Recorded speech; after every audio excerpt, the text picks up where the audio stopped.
They call it the mating ceremony. I call it a slaughter. Tonight, under the blood moon, one girl will be rejected so brutally that the entire Silver Ridge pack will remember her name forever. But not for the reasons they think. Because when Alpha Ronan Thorn speaks those two words, I reject you, he won't just break a bond. He'll awaken something the old wolves buried centuries ago. Something that doesn't kneel. Something that doesn't forgive. Stick around. You're about to witness the fall of a king and the rise of a queen nobody saw coming. Drop your city in the comments. Let's go. The heat inside the Great Hall was suffocating. Nyra Vale stood at the far edge of the ceremonial circle, her bare feet pressed against cold stone that had drunk the blood of 1,000 bonding rituals. Sweat traced a slow line down her spine beneath the thin white dress every unmated Omega was forced to wear, cloth so sheer it left nothing to imagination, nothing to dignity. Around her, 23 other Omegas trembled in their own private hells. Some wept quietly. Others stood rigid, chins lifted in defiance that wouldn't last the hour. The hall stank of fear and perfumed oil, of burning sage and something darker, desperation. 300 wolves packed the stone benches that rose in tiers around them, faces illuminated by torchlight, eyes gleaming with hunger, judgment, anticipation. This wasn't just ceremony. This was entertainment. Remember, hissed Mira, the Omega beside her, voice shaking so hard the words barely held shape. Don't look them in the eye. Don't speak unless spoken to. Don't... Breathe, Nero whispered back. Just breathe. But Mira couldn't. None of them could. Because at the northern entrance, the massive oak doors were groaning open, and the alphas were entering. The crowd erupted. Cheers, howls, fists pounding against stone. 12 alphas walked in formation, each one a monument to strength and genetic superiority. Broad shoulders, hewn muscle, eyes that could strip flesh from bone with a glance. They wore ceremonial leather, dark, oiled, cut to intimidate, and they moved like apex predators who'd never known a moment's doubt. Nira's stomach clenched. She'd known this day would come since her first heat at 16. Every Omega did. The mating ceremony wasn't optional. It wasn't romantic. It was transaction. It was hierarchy made flesh. And at the front of that perfect alpha formation, golden hair catching torchlight like a crown. Ronan Thorn. Nyra's breath stopped. He was beautiful in the way wildfire was beautiful, devastating, absolute, impossible to look away from. Tall enough to make grown wolves feel small, built like violence wrapped in skin. And those eyes, pale amber, cold as winter dawn, swept across the circle of Omegas with clinical precision. Holy shit, Mira breathed. He's looking. Nyra, he's... Don't, Nyra cut her off. Don't hope. But it was too late. Hope was the cruelest thing the moon goddess ever gave Omegas. Hope made you stupid. Hope made you believe that maybe, just maybe, you'd be the one chosen, the one elevated, the one who mattered. Elder Cade stepped into the center of the circle, his ancient face a roadmap of scars and judgment. He raised both hands, and silence crashed down like a guillotine. Brothers and sisters of Silver Ridge, his voice boomed, echoing off stone. Tonight, we honor the oldest law, the bond, the choosing, the continuation of our bloodline and our strength. Nira's nails bit into her palms. These alphas before you have proven themselves in combat, in leadership, in dominance. They have earned the right to claim a mate. And these Omegas, his gaze swept over them like rot, have reached maturity. They await their purpose.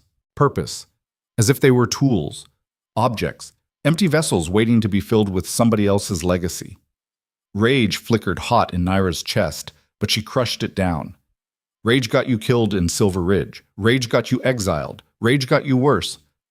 Let the ceremony begin. The first alpha stepped forward.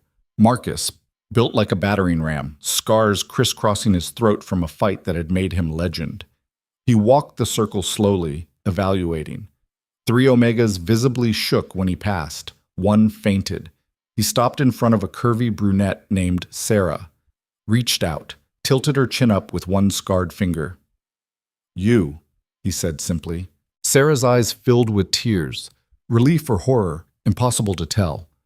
Marcus pulled her from the circle and the bond snapped into place with an audible crack that made Naira's teeth ache. Sarah gasped, clutching her chest.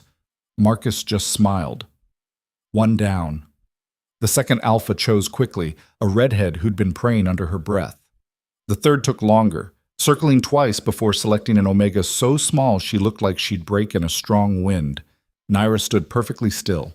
Don't be seen. Don't be noticed. Don't. Naira Vale.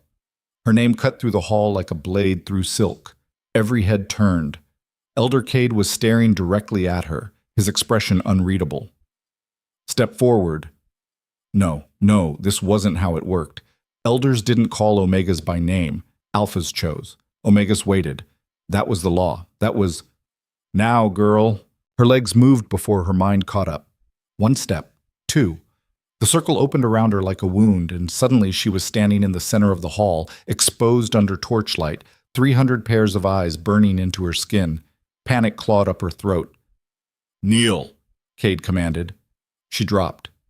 Knees hitting stone hard enough to bruise, head bowed, heart hammering so violently she thought it might crack ribs. Footsteps. Slow, deliberate, leather against stone. Someone was approaching. No, not someone. The scent hit her first, pine and smoke and something wilder, darker. Something that made her wolf stir for the first time in months, lifting its head inside her chest with cautious interest. Alpha. Not just any alpha. Him. Ronan Thorne stopped directly in front of her. She could see his boots, black, polished, laced to mid-shin, could feel the heat radiating off his body, could hear his breathing steady and controlled while hers was falling apart. Look at me. It wasn't a request. Nira raised her head slowly, every instinct screaming at her to run, to hide, to disappear.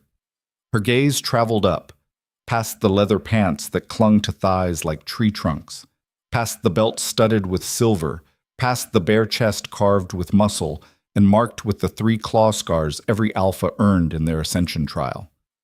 Until she met his eyes. Amber, cold, assessing. For one impossible heartbeat, she saw something flicker there. Recognition? Surprise?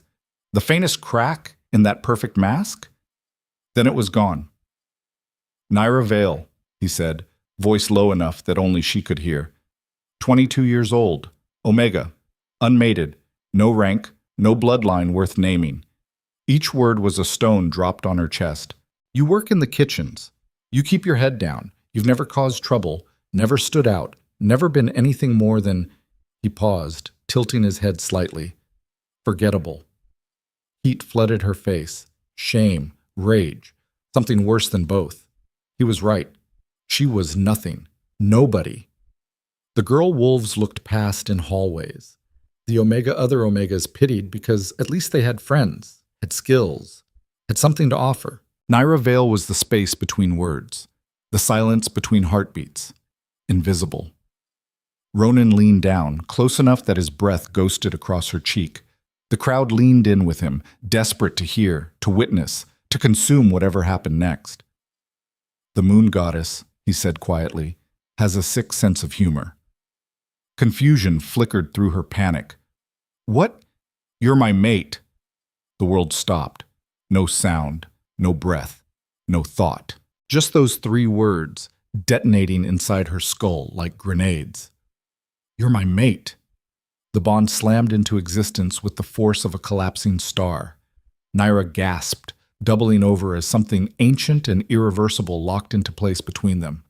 She felt him, actually felt him, his strength, his dominance, his presence burning through every nerve ending until she couldn't tell where she ended and he began. It was agony. It was ecstasy. It was everything the old wolves promised and nothing she'd ever wanted, because she could feel something else too. Something underneath the bond, underneath the golden exterior and the perfect alpha veneer. Disgust. Ronan Thorne looked at her like she was dirt-tracked onto clean floors. Stand up, he ordered. She tried, failed. Her legs wouldn't cooperate. The bond was too new, too strong, too overwhelming. Mira had told her it felt like coming home. This felt like drowning. Ronan made an impatient sound and hauled her to her feet with one hand, fingers wrapped around her upper arm hard enough to bruise. He turned her to face the crowd, keeping her upright when her knees tried to buckle. Elder Cade was smiling. The bond is confirmed. Alpha Ronan Thorn has chosen his mate. Let the... No. That single word dropped into the hall like a corpse into a grave. Silence. Absolute, suffocating. Silence. Cade's smile faltered. What did you say? Ronan's grip on Naira's arm tightened until bone ground against bone. She bit back a whimper. The bond was screaming now. Confusion, rejection, wrong, wrong, wrong. But he ignored it completely. I said no. Ronan's voice carried to every corner of the hall. Clear, final, unshakable. I reject this bond. Gasps rippled through the crowd like wind through dead leaves. Naira couldn't process the words. They didn't make sense. You couldn't reject a mate. The bond was sacred. It was law. It was... You can't, Cade started. I just did. Ronan released her arm and stepped back, putting distance between them that felt like continents. She's weak. Unremarkable. She has no bloodline, no strength, nothing to offer Silver Ridge or my legacy. The moon goddess made a mistake. Each word was a knife between ribs. Nira stood there, trembling, as 300 wolves stared at her with everything from pity to satisfaction to relief that it wasn't them standing in the center of this nightmare. Ronan, Cade's voice held warning now. The bond has been established. To reject it is to invite, I know the consequences. Ronan cut him off. His amber eyes found Naira's one last time, and what she saw there wasn't cruelty. It was worse. It was nothing. Complete and utter indifference. I, Ronan Thorn, Alpha of Silver Ridge, reject you, Naira Vale, as my mate. I sever this bond before the pack and before the moon. The bond screamed. Naira's vision whited out. Pain, pure, incandescent, impossible pain, ripped through her chest like claws tearing her open from the inside. She couldn't breathe, couldn't think, couldn't do anything but feel as something vital, something fundamental, was ripped away with all the care of a butcher quartering meat. She heard herself make a sound. Not a scream. Something worse. Something animal and broken and small. Her knees hit stone again. Blood filled her mouth. She'd bitten through her tongue. And through the agony, through the shock, through everything falling apart, she heard them. Whispers. Knew she wasn't good enough. Poor thing. At least it was quick. Did you see his face? God, the disgust. She'll be exiled for sure. Should have just rejected the bond herself, saved everyone the trouble. Laughter. Somewhere in the crowd, someone was laughing. Nira's vision started to clear. Red crept in at the edges. Not from tears, but from something else. Something that felt like rage distilled into its purest form. She forced her head up. Ronan was already walking away, back straight, shoulders squared, moving toward the remaining alphas like she'd never existed at all, like she was already erased. Elder Cade was speaking, something about protocol, about exile, about the shame she'd brought on herself by being chosen and found wanting, but Naira couldn't hear the words anymore, couldn't hear anything over the roaring in her ears. The bond was gone, torn out, leaving behind a crater where something vital used to live. But in that empty space, something else stirred, something old. The torches flickered, every single one, simultaneously, flames bending toward her like flowers toward the sun. Nira's breath caught. No one else seemed to notice. They were too busy discussing her disposal, her exile, the unprecedented nature of a rejection during the ceremony itself. But she noticed. She noticed the way the stone beneath her palms felt suddenly warm, the way her blood, dripping onto the floor, seemed to soak in too quickly, the way something underneath the hall, underneath the pack, underneath everything, woke up. You will leave Silver Ridge territory by dawn, Cade was saying. You are stripped of rank, of pack, of protection. You will take nothing with you. You will speak to no one. You are forgotten, Naira finished for him, voice raw but steady. She stood up. No one helped her. No one reached out. She stood on her own, and when she looked around the hall, at the alphas who'd ignored her, at the omegas who'd pitied her, at the pack that had never seen her, something in her face made them flinch. Good, she said quietly. Then she turned and walked toward the eastern exit, leaving a trail of blood on stone that would stain for weeks. Behind her, the ceremony continued. Another Alpha stepped forward. Another Omega was chosen. The machine of hierarchy ground on, indifferent to the girl it had just spat out like rotten meat. But as Naira pushed open the heavy wooden door and stepped into the night, the blood moon hung directly overhead, full, red, waiting. And underneath her skin, where the bond used to live, something whispered, not an ending, a beginning. The door slammed shut behind her. Okay. Naira didn't remember walking to her quarters. She came back to herself standing in the middle of the tiny room she'd called home for 5 years. 8 by 10 feet, stone walls, a cot that sagged in the middle, a cracked mirror, and a trunk containing everything she owned in the world, which, according to Elder Cade, was now nothing. Her hands were shaking, actually shaking, tremors running from fingertips to elbows like electricity. The pain in her chest had settled into a constant gnawing ache, not sharp anymore, but deep, bone deep, soul deep. The bond was gone. She should feel empty. So why did she feel full? Naira walked to the mirror, slow, like approaching a wild animal. Her reflection stared back. White dress torn at the hem, blood staining the front from where she'd bitten her tongue, dark hair falling loose from the ceremonial braids, and her eyes. She stopped. Her eyes were different.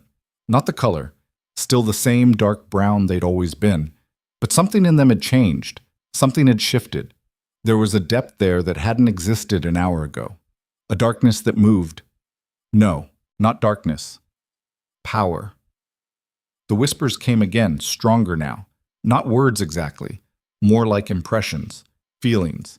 Ancient things stirring from long sleep, stretching, testing the boundaries of her skin. What the hell is happening to me? A knock on the door made her jump. Naira? Mira's voice muffled, worried. Please, I just want to... Go away. Silence. Then, softer. They're saying you have until dawn. After that, border patrols have orders to kill on sight. Please, let me help you pack. Let me... I said go away. The words came out harsher than intended, laced with something that made the wood of the door actually creak. Footsteps retreated quickly, almost running. Naira pressed her palms against the stone wall, breathing hard. Control. She needed control, needed to think, needed to... The stone beneath her hands started to warm. She jerked back. The wall was fine, unchanged. But she could have sworn, you're losing it. Shock, trauma. The rejection scrambled your brain. That's all this is. But her hands were still warm, and the whispers were getting louder. Naira grabbed her trunk, threw it open, started pulling out clothes with mechanical efficiency. 2 tunics, 1 pair of pants, undergarments, her mother's necklace. The only thing she had from before, from when she'd been somebody's daughter instead of nobody's anything. The necklace was silver, tarnished, a crescent moon with a single star caught in its curve. She fastened it around her neck, and the moment the metal touched her skin, flash, vision, memory, something. A woman with silver eyes standing on a cliff under a blood moon, arms raised, and the very earth answering her call.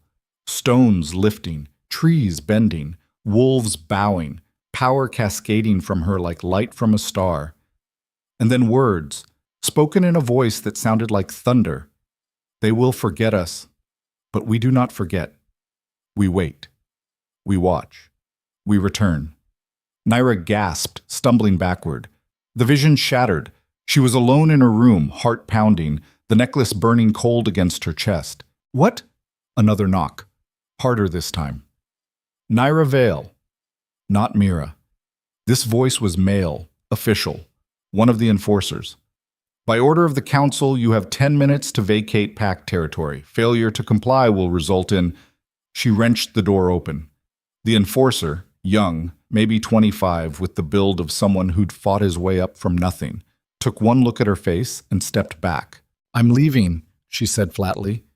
You can report that I cooperated fully, that I was appropriately broken, that I'm sorry. The words stopped her cold. The enforcer's jaw was tight, eyes fixed somewhere over her shoulder. What happened tonight? The rejection. It wasn't... He swallowed hard. You deserved better. Something in Naira's chest cracked a little wider. Did I? She heard herself ask. Did I really? I'm nobody. No bloodline, no strength, no, you're a person. He met her eyes finally, and she saw genuine anger there. You're a person, and he treated you like garbage in front of the entire pack. So yeah, you deserved better. For a moment, one brief, fragile moment, Naira felt something like hope. Then reality crashed back. It didn't matter if one enforcer thought she deserved better. It didn't matter if Mira cried for her, or if some of the other Omegas felt relieved it wasn't them. The law was the law. The hierarchy was the hierarchy. She was exiled. She was nothing. Thank you, she said quietly, but I need to go. The enforcer nodded, stepped aside. The eastern border is your best bet. Fewer patrols. They'll let you through without... He stopped himself. Just go east. Naira shouldered her pack. Everything she owned condensed into 20 pounds of fabric and memory, and walked past him into the corridor. The pack house was silent, empty. Everyone was still at the ceremony, watching the other matings, drinking, celebrating the continuation of their perfect little hierarchy. She moved through stone hallways she'd walked for years, past rooms where she'd worked, past spaces she'd occupied without ever really existing in them. Invisible. Forgettable. Nothing. The words circled her brain like vultures. She reached the eastern exit, a small wooden door used mostly for kitchen waste and servants' comings and goings. How appropriate. She was garbage now. Might as well leave through the garbage door. Nira put her hand on the handle. The whispers surged. Don't go. Don't run. Don't. She shoved the door open and stepped into the night. The air outside was cold, clean. The blood moon hung low on the horizon now, watching her with its red eye. Pack territory extended for miles in every direction, but the borders were clearly marked. Stone cairns every 100 yards, carved with territorial warnings. Cross them without permission, and you were fair game for patrols. Cross them as an exile, and you were already dead. Naira started walking, east, toward the deep woods, toward the territories no pack claimed because they were too dangerous, too wild, too full of things even alphas feared. Perfect. She'd be dead in a week anyway. Might as well choose her own grave. The first cairn passed, then the second, third. Her wolf should be howling right now, warning her, begging her to turn back, to submit, to accept her fate within pack boundaries. But her wolf was silent, not dead, not broken, just waiting. Nira crossed the fifth cairn and stopped. The invisible line of pack territory stretched behind her like a blade. One more step and she'd be outside. Packless, unprotected, free. She turned back, looking at Silver Ridge in the distance. Lights flickered in the great hall. Music drifted on the wind. Celebration, laughter, life continuing without her like she'd never existed at all. And somewhere in that hall, golden and perfect and untouchable, Ronan Thorne was probably already choosing another, someone better, someone worthy, someone who could give him the legacy he deserved instead of the mistake the moon goddess had saddled him with. The pain in her chest flared hot. Naira closed her eyes, breathed deep, and felt it. Something underneath the pain, underneath the rejection, underneath everything they'd told her she was supposed to be. Power, raw, ancient, waiting to be claimed. The whispers weren't just in her head anymore. They were in her blood, in her bones, in the very marrow of her. You are not nothing. You never were. They just needed you to believe you were. Naira opened her eyes. They were glowing, soft at first, just a faint silver light in the pupils, then brighter, stronger, until she could see her own reflection in a puddle at her feet and her eyes were burning like twin moons. She should be terrified. She should be running. She should be smiling, because for the first time in 22 years, Naira Vale felt awake. She turned back to the border, back to the deep woods, back to whatever darkness waited in the territories beyond. And then she stepped across. The moment her foot hit unclaimed ground, something shifted. The air grew heavier, thicker. The trees ahead seemed to lean toward her, branches reaching like skeletal fingers. And underneath it all, a presence. Old, vast, aware. The deep woods were watching her. Naira's breath misted in the suddenly frigid air. Every instinct screamed at her to run back, to cross the border again, to take her chances with exile over whatever lived in these trees. But she didn't, because the presence wasn't threatening, it was waiting. Okay, she whispered to the darkness. I'm here. I'm listening. What do you want from me? The wind picked up, and from somewhere deep in the woods, miles away or maybe just beyond the first line of trees, impossible to tell, something howled. Not a wolf. Something older. The sound raised every hair on Nira's body, prickled her skin, made her wolf finally react. Not with fear, but with recognition, like hearing a song you'd forgotten you knew. The howl echoed, faded. Silence rushed back in. Nira stood at the border between everything she'd ever known and everything she'd never dared to imagine. The blood moon sinking toward the horizon, her eyes still glowing silver, power humming through her veins like electricity. Behind her, pack, hierarchy, order. The life she'd been told was her only option. Ahead, darkness, danger, death, or something else entirely. She adjusted the pack on her shoulders, touched her mother's necklace one last time, and started walking into the deep woods. The trees swallowed her. The darkness closed in. And Nira Vale, the girl nobody wanted, the Omega nobody chose, the mate somebody rejected, disappeared. 3 weeks later, the Border Patrol found the first body at dawn. What was left of it, anyway. Jesus fucking Christ, Marcus, the alpha who'd chosen first at the ceremony, dropped to his knees, breakfast threatening to come back up. The corpse had been a rogue. Male, mid-30s, built like a tank. The kind of wolf who'd survived in the deep woods for years by being meaner and faster than anything else out there. Now he was meat, shredded, torn apart with a precision that spoke of intelligence, not animal frenzy. His chest had been opened clean, ribs spread like wings, and his heart gone. What the hell did this? One of the younger patrol wolves whispered. Marcus didn't answer, because he was staring at something carved into the tree above the body. Fresh, deep, deliberate. 3 words in a script so old he barely recognized it. She is awake. Get Elder Cade, Marcus managed. Get him now and get me. They all spun. Ronan Thorne stood at the edge of the clearing, still pulling on his shirt, hair disheveled from sleep. He must have run the moment he heard the alert. He looked at the body, at the message, and something in his perfect, controlled expression cracked. When? His voice was flat. We just found it. Can't be more than a few hours. Not the body. Ronan cut him off. When did she cross the border? Silence. Marcus swallowed hard. Who? Don't play stupid. Ronan walked past them to the tree, reaching up to trace the carved letters with one finger. His hand was shaking. Nira. When did Nira cross into the deep woods? 3 weeks ago. But sir, she's dead? Ronan finished. That's what we told ourselves, isn't it? Poor little Omega probably didn't last 2 days out there. Probably got torn apart by rogues, or worse. He turned, and his amber eyes were blazing. Does this look like the work of a dead girl to you? No one answered, because they were all thinking the same thing, the same impossible, terrifying thing. Nira Vale had gone into the deep woods broken, rejected, powerless. And something had come out, something that could kill a rogue wolf barehanded and carve messages in ancient script, something that was leaving bodies at their border like calling cards. Ronan stared at the message for a long moment, jaw working like he was trying to swallow glass. Then he said, very quietly, "Find her." "Sir?"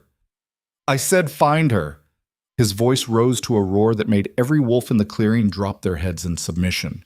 "Search every inch of the deep woods. I want patrols doubled, tripled. I want her found, contained, and brought back to Silver Ridge before the wind shifted. Every wolf froze. Because they smelled it. Blood, fresh, close, and underneath the blood, something else. Something that made their wolves whine and press low, tails between legs, submission instinct firing so hard it hurt. Alpha. But stronger, older, wrong. Ronan's head snapped up. There, at the far edge of the clearing, barely visible between the trees, a figure, female, small, dressed in clothes that looked like they'd been stitched from shadow and moonlight, watching them. "Nira," Ronan breathed. The figure tilted her head and smiled. Then she was gone. Not running, not moving, just gone, like she'd never been anything more than smoke. But where she'd stood, another message, carved into the bark of 3 trees simultaneously, letters burning with faint silver light. You rejected a lie. Now face the truth, she comes. The light faded. The words remained. And Ronan Thorne, golden, perfect, untouchable alpha of Silver Ridge, felt fear for the first time in his life. The council chamber stank of old fear and fresh desperation. Ronan stood at the head of the obsidian table, knuckles white against the dark stone, while 11 other council members argued in circles around him. 3 hours of this. 3 hours of panic dressed up as strategy, and they were no closer to a solution than when they'd started. Need to evacuate the eastern settlements immediately. Can't show weakness, not now, not when 7 bodies in 2 weeks, that's 1 every other day. We have to— Enough! Ronan's voice cut through the noise like a blade through tendon. Silence dropped hard enough to hurt. Elder Cade leaned forward, liver-spotted hands folded carefully on the table. His rheumy eyes fixed on Ronan with something between pity and judgment. Alpha Thorne, with all due respect, this situation requires immediate and decisive action. The bodies we've found, the messages carved into the trees, the reports from patrols about something watching them from the darkness. This is escalating beyond Burso. I know what it's escalating into. Ronan's amber eyes swept the room, catching on each face in turn. Fear, anger, desperation. And underneath it all, the unspoken question nobody had the balls to ask out loud. I found the last body myself, so unless you have something actually useful to contribute, Cade, I suggest you shut your mouth and let me think. Cade's jaw tightened, but he said nothing. Smart man. Marcus cleared his throat from 3 seats down. The massive alpha looked smaller somehow, hunched over the table, the scars across his throat standing out stark white against tanned skin. The patrols have been doubled, triple shifts on the eastern border. Every wolf we can spare is watching those woods. But sir, he paused, swallowed hard. She's not trying to hide. She wants us to find the bodies. She wants us afraid. Then she's succeeding brilliantly. This from Vera, the weapons master, a scarred woman with gray streaking her dark hair and eyes that had seen too many wars. Half the pack won't go near the deep woods anymore, won't even look in that direction. And the other half wants to mount a full-scale assault, burn the whole forest down, smoke her out like a rat. We're fracturing, Ronan. The pack is coming apart. No assault. Ronan's words came sharp and final as a death sentence. But Alpha. I said no. He slammed both hands on the table hard enough that stone cracked beneath his palms. Fissures spiderwebbed out from the impact points. Nobody goes into those woods. Nobody engages her unless she attacks first. And nobody, absolutely nobody, harms her. Am I perfectly fucking clear? The room erupted. She's killed 7 of our wolves. Can't just let her terrorize. We have families here, children. We need to protect. This is insane. We need to. She's my mate. The roar tore out of Ronan's chest with enough raw alpha dominance to rattle the torches in their sconces and make the obsidian table groan. Every wolf in the room flinched back hard, necks baring automatically, submission reflex firing whether they wanted it to or not. Silence crashed down like a gravestone. Ronan forced himself to breathe. In through the nose, out through the mouth. Control. He needed control. He was an alpha. Alphas didn't lose control, except he already had, hadn't he? 3 weeks ago, in front of 300 witnesses. She's my mate, he repeated, quieter now but no less absolute. Or she was. Before I— The words stuck in his throat like broken glass. Before I rejected her.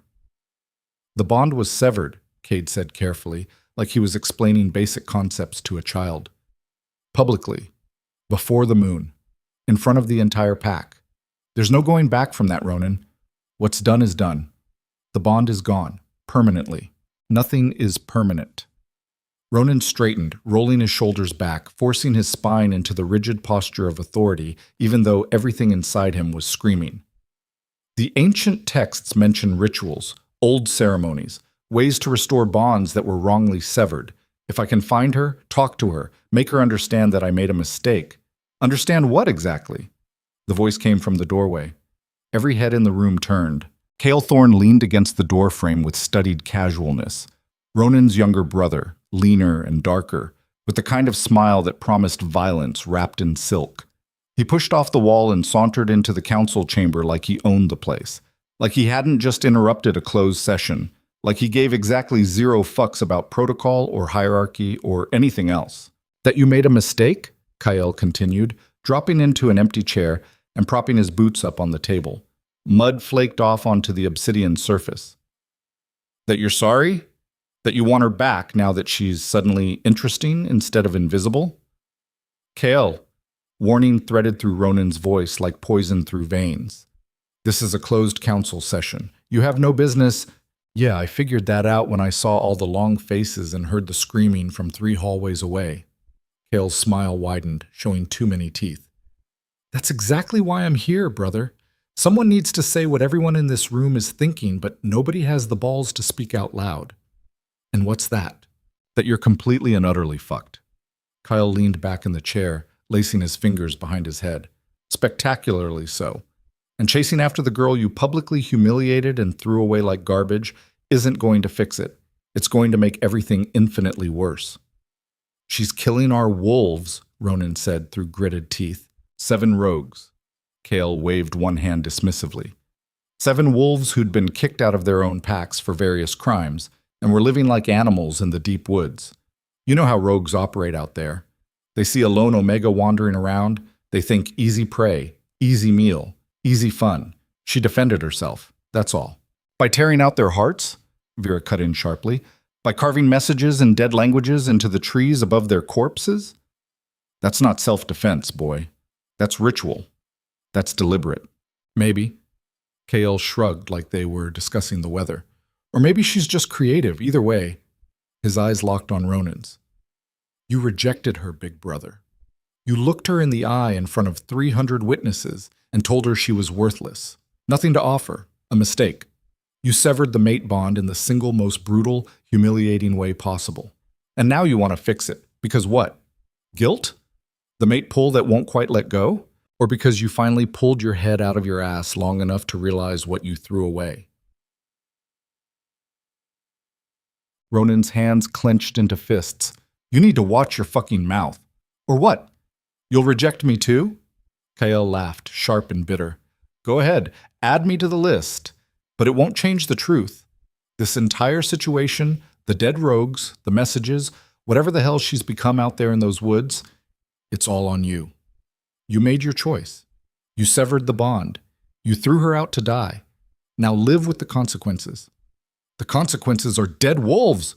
The consequences, Kyle said softly, leaning forward now, all humor gone from his face, are that you destroyed something precious and irreplaceable, and now it's coming back to destroy you. That's not murder, Ronan. That's justice. Before Ronan could respond, before he could lunge across the table and wrap his hands around his brother's throat like he wanted to, a sound cut through the chamber. Distant, faint, but unmistakable. A howl, not wolf. Not anything that should exist in the natural world. Something older and wilder and wrong in ways that made every instinct scream. The sound came from the east, from the deep woods, from her. Ronan was moving before conscious thought caught up. He shifted mid-stride, bones cracking and reforming with practiced ease, his golden wolf tearing free of skin. He hit the corridor at a dead run, 4 powerful legs eating up distance, claws scrabbling for purchase on stone floors. Behind him, shouts. Council members calling his name, ordering him to stop, to wait, to think. But he couldn't think. All he could do was run toward that sound, toward whatever was happening at the eastern border, toward her. The pack house blurred past, corridors, doorways, wolves scrambling out of his way as he barreled through. He burst out of the main entrance into cold night air that bit at his fur. The eastern watchtower was lit up like midday. Emergency signals, torches blazing, wolves scrambling in organized chaos. Ronan pushed harder, muscles burning, lungs working like bellows. The scent hit him before he saw the scene. Blood and fear and something else. Something that made his wolf whine deep in his chest and want to tuck tail and run. Power. Ancient. Vast. Utterly wrong. He cleared the last rise and skidded into the clearing at the watchtower's base. 20 wolves stood in a loose circle, weapons drawn, bodies tense. And in the center of that circle, her, Naira. But not Naira. Not the girl he'd rejected 3 weeks ago. She stood perfectly still, utterly relaxed, like she had all the time in the world. She was dressed in something that looked woven from shadow itself. Fabric that moved wrong, that caught light it shouldn't catch, that flowed like water instead of cloth. Her dark hair hung loose past her shoulders, wild and unbound, threaded through with something that glinted silver in the torchlight.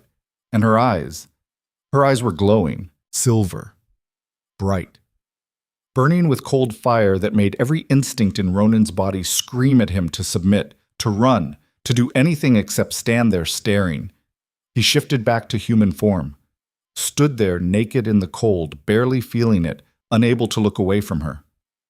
"Nira," he managed.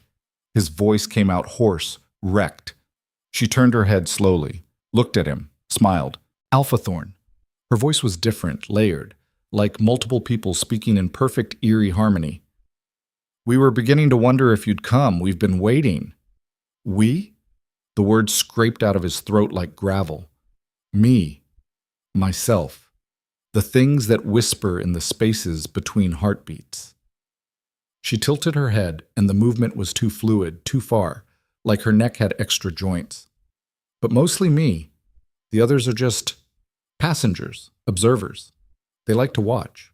One of the patrol wolves, young, barely 20, inexperienced and stupid, lunged forward with a battle cry.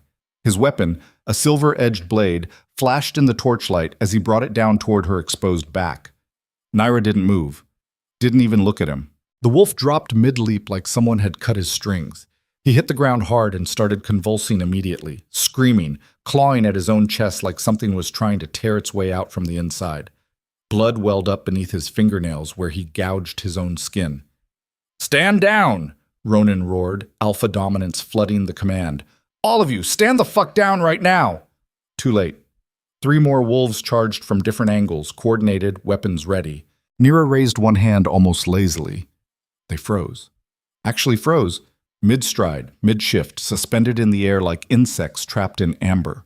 Their eyes were wide, terrified, fully aware but completely unable to move, unable to breathe, unable to do anything except hang there while she decided whether they lived or died.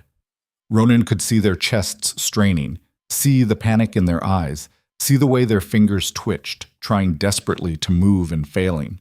"Naira." He kept his voice level, calm, non-threatening even though his heart was trying to crack through his ribs. "Please, let them go. They're just scared. They don't understand what's happening. Don't they?" She looked at him with those burning silver eyes, head still tilted at that unnatural angle. Curious. Distant. Like she was examining something interesting under glass. "They came at me with weapons, with intent to harm, to kill. Why should I show mercy to wolves who would show me none?" "Because you're better than that." "Am I?" Her smile widened. "How do you know?" "You don't know anything about me, Ronan. You never did. You looked at me and saw nothing, weak, forgettable, not worth your time or your bond. So how would you know what I'm better than?" "I was wrong," he said simply. "Were you?" She tilted her head the other direction, studying him. "Or are you just saying that because now I'm dangerous? Now I'm a threat? Now I'm something you can't ignore or throw away?" She had a point, a brutal cutting point that sliced straight through every excuse he'd built up. "Please," he said again, "let them go. Let's just talk. You and me. No weapons, no violence. Just talk." Nira stared at him for a long moment. Then she lowered her hand. The 3 suspended wolves dropped like stones, gasping, sobbing, scrambling backward on hands and knees. One of them was crying, actually crying, tears streaming down his face as he retreated. The other wolves formed a tighter circle, weapons up, but hands shaking too badly to be any real threat. Ronan stepped forward slowly, hands visible, palms open, every movement carefully calculated to show he wasn't a threat, even though he was naked and unarmed and completely vulnerable. "We do need to talk," he said quietly. "Do we?" Naira's voice carried that layered quality again. "I seem to remember the last time we talked. It's actually quite vivid in my memory. Would you like me to remind you what you said?" "I remember." "Do you? Let me refresh it just to be sure." Her eyes glowed brighter, and when she spoke, her voice took on a mocking quality that cut like razors. "Weak. Unremarkable. No bloodline worth naming. Nothing to offer. The moon goddess made a mistake." She paused. "Did I get the quote exactly right? Or did I miss any of the particularly devastating bits?" Each word was a knife between his ribs, twisting. "I was wrong," Ronan said again, "about all of it. About you, about the bond, about everything. I made a mistake, the biggest mistake of my life, and I'm here to make it right." "Make it right?" She laughed, and the sound was layered like her voice, echoing wrong, like it came from somewhere else entirely, somewhere dark and deep and very old. "How magnanimous of you, how gracious. The great Alpha Ronan Thorn admits to making a mistake. Alert the archives. This is truly historic." "Naira, tell me something," she cut him off. "If I died out there in the deep woods like you expected, well, like everyone expected, would you be here right now? Would you care? Would you feel even the slightest bit of guilt or regret?" He wanted to lie, wanted to tell her yes, of course. He would have mourned her, would have regretted it, would have felt the loss. But she'd know. Those silver eyes saw straight through him. "No," he admitted quietly. "Probably not. I would have moved on, found another mate, someone with the right bloodline, the right status. I would have built my legacy and never looked back. At least you're honest." Her smile turned sharp, cruel. "That's almost refreshing. But I'm here now." He took another careful step forward. "Because you didn't die. Because you became—" He gestured helplessly at her, at the power radiating off her like heat from a forge. "Whatever this is. And yes, that scares me. It should scare me. It scares everyone. But that's not why I'm here." "No?" She tilted her head again. "Then enlighten me, Alpha. Why exactly are you standing here naked in the cold, begging me for conversation?" "Because I can still feel it." He pressed one hand to his bare chest, right over his heart. "Right here. Where the bond used to live. It's gone. We both made sure of that. But something's still there, some echo, some fragment. And it hurts, Nira. It hurts like a wound that won't close, like something vital was ripped out and left to rot." Her expression didn't change. Those glowing eyes remained fixed on his face, unreadable. "Good," she said softly. "I deserve that. I know I do. I deserve every bit of pain and more. But the pack? Fuck the pack." The words came out layered again, multiple voices speaking in perfect unison. "The pack watched you humiliate me and did nothing. The pack exiled me and celebrated, drank to my departure, made jokes about how long I'd last out there alone. The pack wanted me dead and forgotten and erased. So tell me, Alpha, why exactly should I care what happens to your precious pack now?" "Because 7 wolves are dead." "7 rogues who attacked me in the deep woods," she corrected, voice sharp as broken glass. 7 males who saw a lone female and thought they could take what they wanted, use me, break me, kill me when they were done. I defended myself. Isn't that what you teach your wolves? Fight back, survive, never show weakness, never let them see you bleed. You tore out their hearts. I learned from the best." She spread her hands wide, that cruel smile widening. "Isn't that exactly what you did to me? Tore out my heart in front of 300 witnesses and left me bleeding in the dirt? I'm just following your example, Alpha, doing what I was taught." "This isn't the same, isn't it?" She took a step forward, then another, moving like water, like shadow, like something that wasn't quite bound by normal physics. "You took everything from me. My place in the pack, my dignity, my future, my sense of self. You destroyed me completely and utterly and then threw away the pieces. And now you're upset that I came back different? That I'm not the same scared little Omega you discarded?" They were close now. Close enough that Ronan could see the way the silver light swirled in her pupils, could see the faint tracery of what looked like veins of pure moonlight running just beneath her skin. "I'm not upset that you're different," he said quietly. "I'm upset that innocent wolves are dying. There are no innocents in Silver Ridge. Her voice rose to a roar that made the very air vibrate, made the ground beneath their feet tremble, made every wolf in the clearing flinch back and whimper. Every single wolf in that pack watched you reject me and did nothing. They stood there in silence and let it happen. They agreed with you, silently or openly, that I was worthless, forgettable, not worth fighting for. They pitied me or celebrated or felt relief that it wasn't them standing in that circle, but not one of them stood up for me. Not one. Mira tried. Mira knocked on my door afterward and ran away when I told her to leave. Nira's laugh was bitter as ash, sharp as broken glass. That's not standing up for someone. That's guilt wrapped in cowardice. That's doing the absolute minimum so she could tell herself she tried. That's nothing. She was right. Every word out of her mouth was a blade cutting straight through to truth, and Ronan felt each one like a physical wound. The pack had failed her. Every single member. They'd stood there and watched an Omega be publicly destroyed and hadn't said a word. Because it was easier. Because it was safer. Because challenging an Alpha's decision meant risking everything.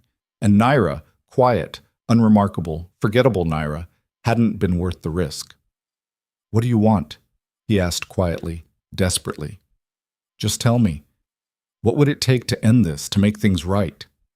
She stared at him for a long moment, silver eyes burning into his, reading him like an open book. Then she said very softly, "I want you to kneel." The words dropped into the clearing like stones into still water.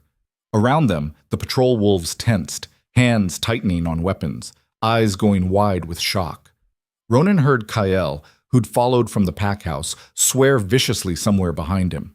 He kept his gaze locked on Nira's face. "You want me to kneel? Right here, right now, in front of all your wolves." Her eyes glowed brighter, that terrible smile spreading wider. "I want you to feel what I felt. The humiliation, the powerlessness, the knowledge that everyone is watching you brought low and judged and found wanting, and there's nothing, absolutely nothing, you can do to stop it. And if I do, if I kneel here in the dirt, what then? Does this stop?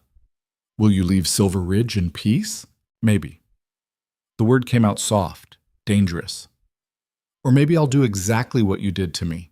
Maybe I'll reject you right back. Tell you you're weak, unremarkable, nothing to offer. Tell you the moon goddess made a mistake binding us together. See how you like hearing those words while everyone watches and judges and agrees." It was a trap. Ronan knew it was a trap with every instinct he possessed. If he refused, she'd escalate. More bodies, more violence, more terror. Eventually open war between whatever she'd become and Silver Ridge. If he complied, he'd undermine his own authority, show weakness in front of his wolves, open himself up to challenges from every ambitious alpha who thought they could do better, lead stronger, rule harder. His position was already precarious after the rejection. This would shatter it completely. But if it stopped the killing, if it gave him even a chance to reach her, to talk to her, to find some way to fix this catastrophic mess. He dropped to his knees. The impact against hard-packed earth jarred his bones.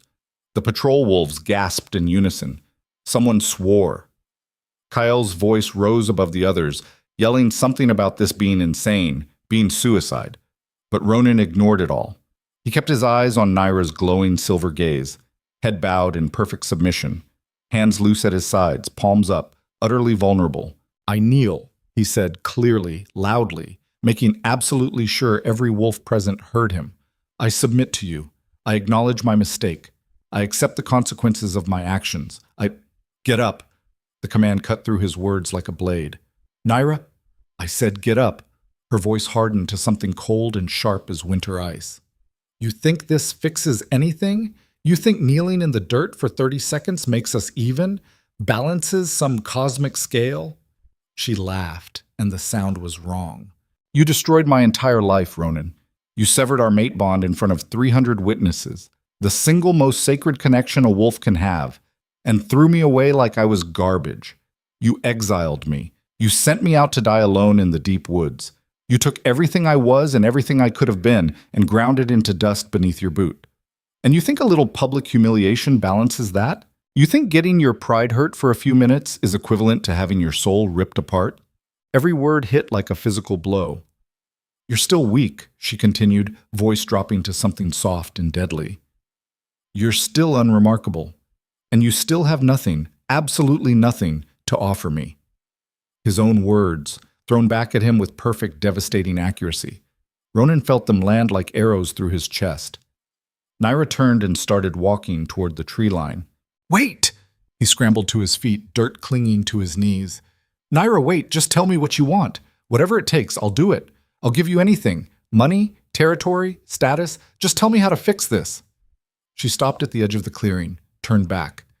And when she spoke, her voice was cold as the grave.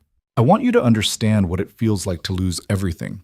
Your pack, your power, your place in the world, your sense of who you are and what you mean. I want you to watch it all crumble around you while you stand there helpless and alone, unable to stop it, unable to fix it, unable to do anything but witness your own destruction. I don't... You will. She raised one hand. Silver light began to gather in her palm, swirling, condensing, forming into something that looked almost like a blade made of pure concentrated moonlight. The power rolling off it made Ronan's wolf whine and press low inside his chest, and then he felt it. Something inside his chest shifted, not painfully, but fundamentally. Like reality itself was being rewritten on a cellular level, like the basic laws of what he was were changing without his permission. He staggered backward, pressing both hands to his sternum. Around him, the patrol wolves cried out in unison. Weapons clattered to the ground as they clutched their own chests. Several dropped to their knees, one shifted involuntarily, bones cracking, body caught between forms, and unable to settle on either. What? Ronan gasped, unable to catch his breath. What did you... I severed your pack bonds. The words dropped like executioner's stones. No, that wasn't possible. Pack bonds were sacred, permanent, unbreakable except by death or formal exile, or... That's right, Naira said, reading his expression with those glowing eyes. They can't be broken. Not by anyone normal. Not by any regular wolf or alpha or even elder. But I'm not normal anymore, am I, Ronan? I'm not just an omega you threw away. I'm something older. Something your precious hierarchy tried to erase from history and failed. Something that remembers what came before your alpha, beta, omega structure. Something that doesn't play by your rules. She lowered her hand. The silver light faded like smoke, but the damage was already done. Ronan could feel it. The horrible, yawning emptiness where connections used to live and breathe. The pack bond that had tied him to every single wolf in Silver Ridge since his first shift at 13. The intricate web of links that made them pack, made them family, made them his. Gone. All of them. Severed clean like cutting threads with silver scissors. Around him, his wolves were breaking down. Some were crying, actually crying, tears streaming down faces twisted with panic and loss. Others were shifting uncontrollably, their bodies caught in agonizing flux between human and wolf, unable to settle because the pack mind that normally anchored them was gone. One young wolf, couldn't have been more than 18, was tearing at his own arms with his fingernails, clawing bloody furrows into his skin, animal panic overriding everything else. The need for pack was so fundamental, so hardwired, that losing it felt like dying. Another had curled into a tight ball and was rocking back and forth, keening like a wounded child, making sounds no grown wolf should ever make. They could all feel it. The loss. The emptiness. The sudden crushing isolation of being completely alone inside their own heads after a lifetime, some of them decades, of constant connection and shared pack consciousness. "You're monsters," Naira said softly, almost gently, like she was explaining something obvious to children. "All of you. Every single pack that follows this hierarchy. You take vulnerable wolves, young ones, lost ones, scared ones, and you bind them to your pack structure. You make them dependent on those bonds. Make them need the pack mind like they need air and food and water. And then you use that dependence to control them, to make them obey, to keep them in line and terrified of being cast out because they literally cannot function alone anymore." She tilted her head, silver eyes sweeping across the broken wolves. "So I freed you. I broke those chains. You're all independent now, free to make your own choices without the pack mind influencing you. Isn't that wonderful? Isn't that what freedom looks like?" "Nira?" Ronan's voice cracked completely. "Please, whatever you want, whatever I have to do, I'll do it. Just don't punish them for my mistakes. They didn't reject you. I did. This is between you and me. Don't make them suffer for—" They watched, she cut him off, voice hard as iron. "They stood there in that ceremonial hall and watched you destroy me, and they did nothing. They're just as guilty as you are, every single one of them. They enabled you, supported you, agreed with you. They were following their alpha. And now they have no alpha." Her smile turned sharp and terrible.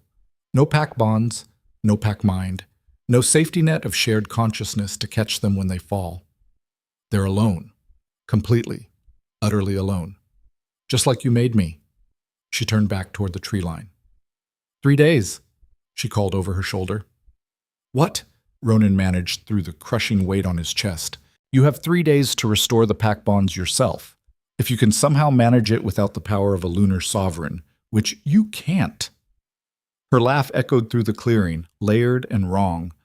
"Or you can watch Silver Ridge tear itself apart from the inside, watch wolves go feral without the pack mind to anchor their humanity. Watch families turn on each other, watch your perfect hierarchy collapse into beautiful, bloody chaos." She paused at the very edge of darkness, silver eyes glowing in the shadows. "Either way, I win. Either way, you lose everything, just like I did. Naira, please." "Oh, and Ronan?" She smiled one last time. "This is mercy. This is me being kind. Because I could have done so much worse. I could have torn apart every bond in the entire pack all at once and watched Silver Ridge descend into madness in minutes. But I didn't. I gave you 3 days. I gave you a chance, however impossible, to fix it yourself. That's more than you ever gave me." Then she was gone, swallowed by shadow and silence and the darkness of the deep woods, leaving behind 21 wolves with severed pack bonds, a broken alpha on his knees in the dirt, and the terrible, crushing understanding that everything they'd built, everything they'd believed in, was about to come crashing down around their ears. Ronan stayed there, hands pressed to his chest where the pack bonds used to sing like music, and felt nothing but devastating, empty silence. And he finally understood what true powerlessness felt like. What Naira had felt that night when he'd rejected her in front of everyone. The isolation, the terror, the crushing weight of being completely, utterly, impossibly alone when you'd never been alone before in your entire life. Behind him, Kael's voice cut through the screaming and crying and animal sounds of wolves coming apart. "Brother, what the fuck do we do?"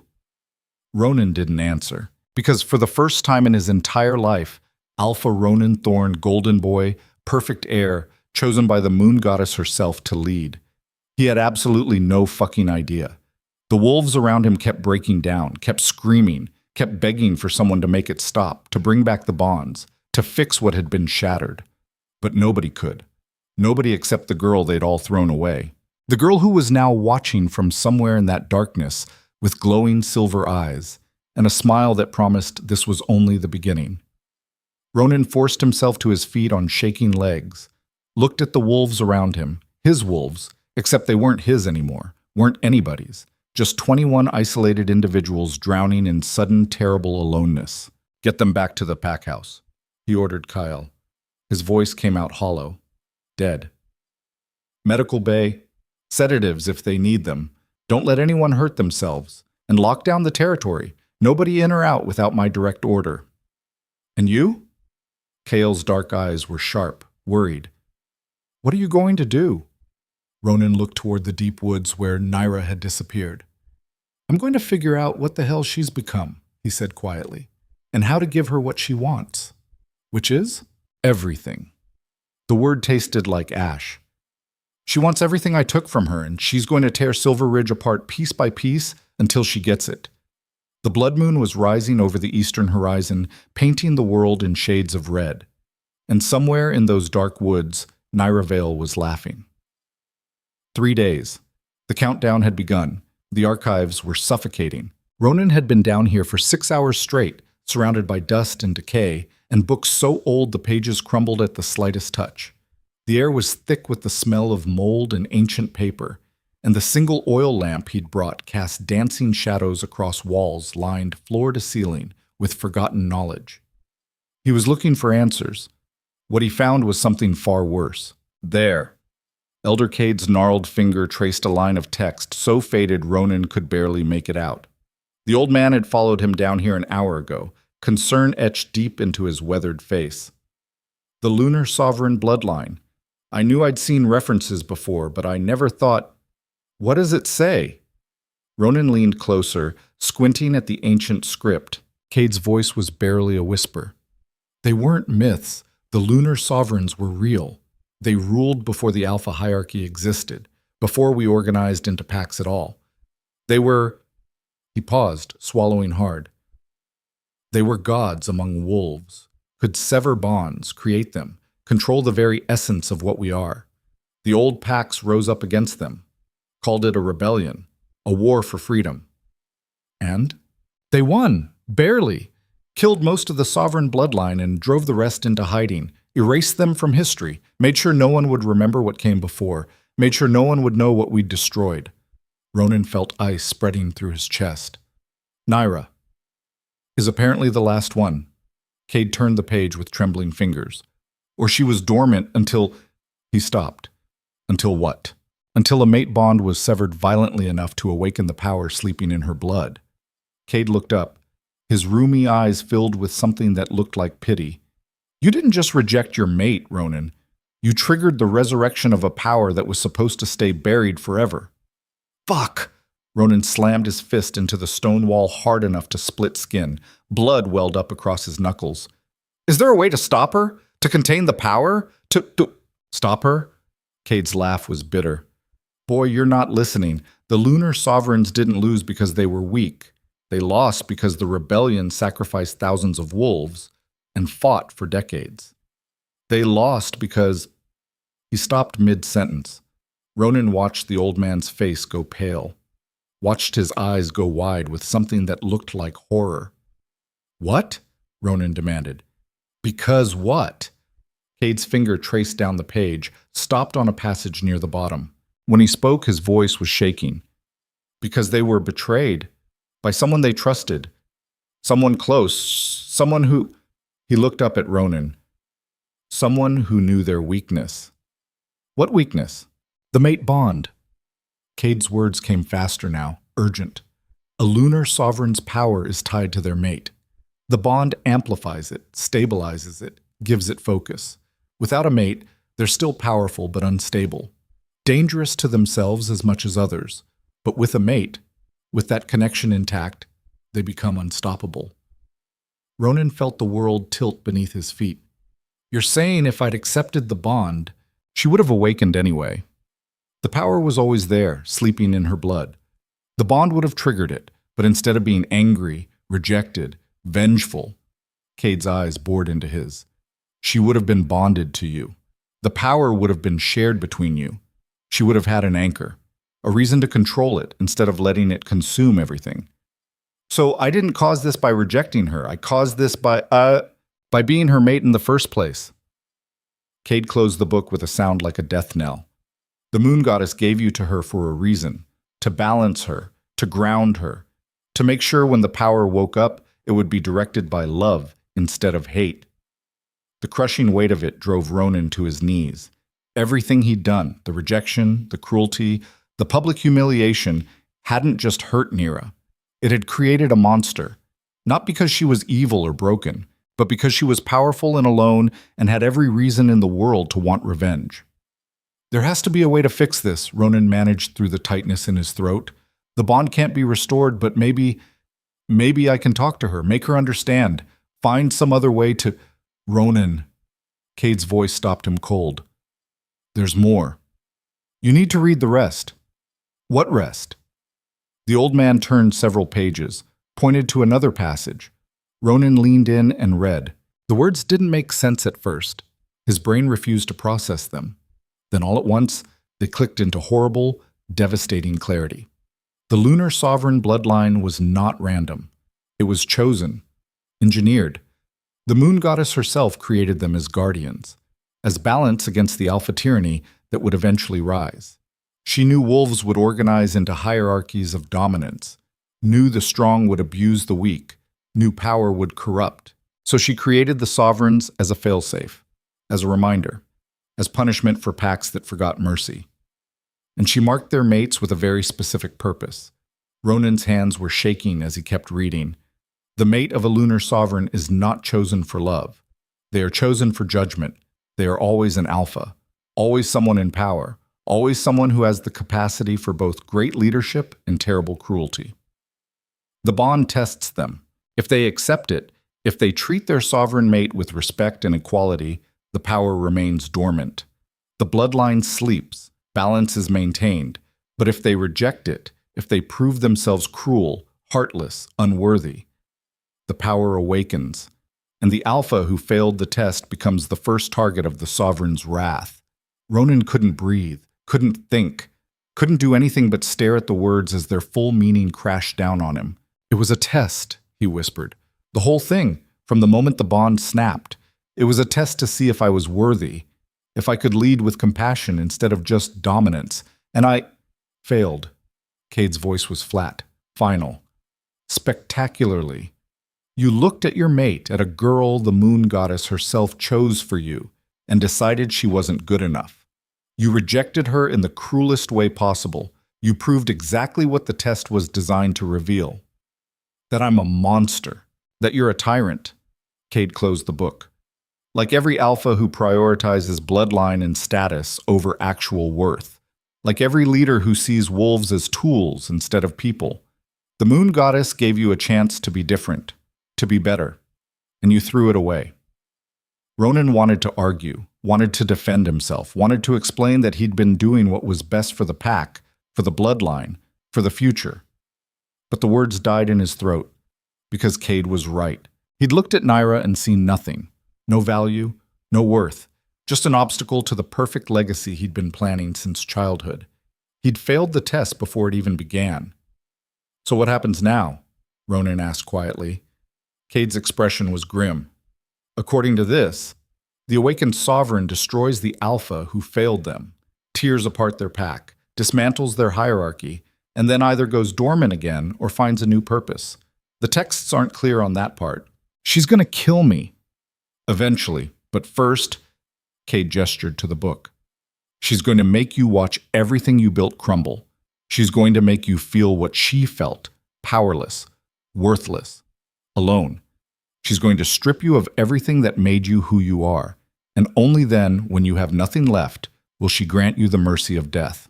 Mercy. Ronan laughed, sharp and bitter. She told me I'd spent my mercy, that she gave it to me the night of the rejection when she left quietly instead of burning down the ceremonial hall. She could have. Cade's voice was soft, sad. The power was already waking, already responding to the bond breaking. She could have killed everyone in that room without even trying. But she didn't. She walked away. Gave you one last chance to... Footsteps. Running, coming down the stairs to the archives. Both men turned as Marcus burst through the doorway, face pale, eyes wild. Alpha! He was breathing hard. You need to come now. Something's happened. Something... He stopped, swallowed. It's the western border. She's there. And she brought... Fuck, you just need to see this. Ronan was already moving. He took the stairs 3 at a time, Cade and Marcus struggling to keep up. His mind was racing, trying to process everything he'd just learned, trying to figure out what the hell he was supposed to do with information that only made everything worse. The western border was a 15-minute run from the pack house. Ronan made it in 8. The scene stopped him cold. 50 wolves stood in a loose semicircle, weapons drawn but hanging uselessly at their sides. They were all staring at the same thing, at her. Naira stood 20 feet outside pack territory, that shadow-woven dress moving in a wind that didn't exist. Her silver eyes glowed like twin moons in the darkness. But she wasn't alone. Behind her, arranged in a perfect line, stood 12 wolves. No, not wolves. Naira's eyes locked on Ronan as he pushed through the crowd. Her smile was sharp enough to cut. Alpha Thorn, how kind of you to join us. I wanted to make sure you saw this. Saw what? His voice came out hoarse. She gestured to the wolves behind her. Recognize anyone? Ronan looked closer and felt his heart stop. The 12 wolves weren't strangers. They were Silver Ridge pack members. Wolves who'd gone missing over the past 2 weeks, disappeared from patrols, from their homes, from everyday life. Everyone had assumed they'd been killed, added to the body count. but they were alive, standing there behind Naira with blank expressions and empty eyes. "What did you do to them?" Ronan managed. "I gave them a choice." Naira's voice carried that layered quality again, multiple voices in harmony. Stay with the pack that never valued them, that saw them as expendable, that would sacrifice them in a heartbeat to maintain hierarchy, or come with me. Be part of something older, something that doesn't measure worth by dominance or bloodline or how well you can bow and scrape. You can't just take pack members, can't I? She tilted her head. You took me from myself. You severed my bond, exiled me, sent me to die. But taking a few wolves who wanted to leave anyway, that's where you draw the line? One of the wolves behind her stepped forward. Ronan recognized him. Thomas, a young male, mid-20s, always quiet, always overlooked. She didn't take us, Alpha. Thomas's voice was steady, calm. We went willingly. She found us in the deep woods after the pack bonds were severed. We were lost, feral, tearing ourselves apart. And she... He paused, something like awe crossing his face. She gave us new bonds, different bonds, not pack hierarchy, not dominance, just connection, equality. We're not alphas or omegas or betas anymore. We're just wolves. That's impossible, Cade breathed from beside Ronan. Creating new bonds requires the power of a lunar sovereign, Naira finished for him. Yes, it does. Funny how that works. She took a step forward. The Silver Ridge wolves all tensed, ready to attack, ready to defend. Don't. Ronan's command froze them in place. Naira's smile widened. Smart. Because if they attack, these 12 will defend me. And they've been training in the deep woods for 2 weeks, learning what they're capable of without pack hierarchy holding them back. Want to see? No. Pity. She shrugged. I came here to deliver a message, and to give you something you'll need for what comes next. What message? That I'm done playing. Her silver eyes burned brighter. I gave you 3 days to restore the pack bonds. It's been 1 day and you've made 0 progress. Why? Because you can't. Because you're not a lunar sovereign. You're just an alpha who's finally realizing how little power you actually have. If you're here to gloat, I'm here to tell you the truth. She cut him off. About why the moon goddess made us mates. About what you were supposed to be. About the test you failed so spectacularly, it would be funny if it wasn't so pathetic. Ronan's blood ran cold. She knew. Of course she knew. I read the archives, he said quietly. Good. Saves me the explanation. Nira's expression hardened. You were supposed to be my balance, my anchor, the one person who could see past status and bloodline to actual worth. But you couldn't do it. You looked at me and saw nothing, proved that you value hierarchy over humanity, power over compassion, legacy over love. I was wrong. Yes, you were. She took another step forward. And now you get to live with the consequences. Watch your pack crumble. Watch your authority dissolve. Watch everything you built turn to ash. And know that it's happening because you failed the one test that actually mattered. What do you want from me? Ronan's voice cracked. Just tell me what you want and I want you to understand. Her voice dropped to something cold and terrible. I want you to feel what I felt. To know what it's like to be powerless. To watch your entire world collapse and be unable to stop it. I want you to experience every emotion you put me through magnified 1,000 times. And then, when you're broken and empty and have nothing left, I want you to remember that you did this to yourself. She pulled something from the folds of her dress, a small leather-bound journal. She tossed it to the ground at the borderline. That's your mother's diary, from before she died. You might want to read it, particularly the entries from 23 years ago. Her smile turned cruel. Around the time you were born. What does my mother have to do with everything? Naira's eyes glowed like stars. Read it. Learn the truth about your precious bloodline, about why your father chose your mother, about what they did to make sure their children would be perfect alphas. She turned to leave. Wait! Ronan lunged forward and slammed into an invisible barrier at the borderline. It felt like hitting a wall of solid force. He staggered back, gasping. Oh, did I forget to mention? Nira called over her shoulder. I put a barrier around Silver Ridge territory. Nobody gets in. Nobody gets out. You're all trapped in here together. Let's see how long the pack holds together when they realize they can't run. When they realize they're stuck with each other and no bonds to keep them connected. You can't. I already did. She paused, looking back one last time. 2 days left, Alpha. Better make them count. Then she walked into the darkness with her 12 followers, and the shadows swallowed them whole. Ronan stood there at the border, hands still outstretched, mind reeling. Behind him, the pack was erupting into chaos. Wolves shouting, crying, demanding answers he didn't have. At his feet, the leather journal lay in the dirt, mocking him. He picked it up with shaking hands, walked back through the crowd in silence, ignored every question, every plea, every demand, made it to his quarters and locked the door, sat down at his desk, opened the journal to 23 years ago, and started reading. The first entries were normal. His mother's elegant handwriting detailing pack business, social events, the everyday minutiae of being an alpha's mate. Then he found the entry from 3 months before he was born. The ritual is complete. The elder swears it will work, that the child will be born with pure alpha blood, stronger than any before him. Magnus is pleased. He says this is what we must do to keep the bloodline strong, to make sure our son can lead without weakness. But the price, I can still hear her screaming. That poor girl. That Omega they took from the Eastern Territories. She begged them to stop, begged until her voice gave out, but they needed her blood, her life force, her essence. The elders said it was necessary, that one Omega sacrifice would create a perfect alpha, would strengthen our bloodline for generations. She died on the altar at dawn. They burned her body. I held my belly and felt the baby kick and tried to tell myself it was worth it, that our son's strength would justify the cost. But I dream about her screams. Every night, I dream. Ronan's hands were shaking so hard he could barely hold the journal. No, this wasn't real. This couldn't be real. He kept reading, entry after entry, his mother documenting the guilt that ate at her, the nightmares, the way she couldn't look at baby Ronan without seeing the girl who died to make him, the way his father, Alpha Magnus Thorn, had told her to be silent, to never speak of it, to take the secret to her grave. And she had. She died when Ronan was 10, taking the truth with her, except she'd written it all down.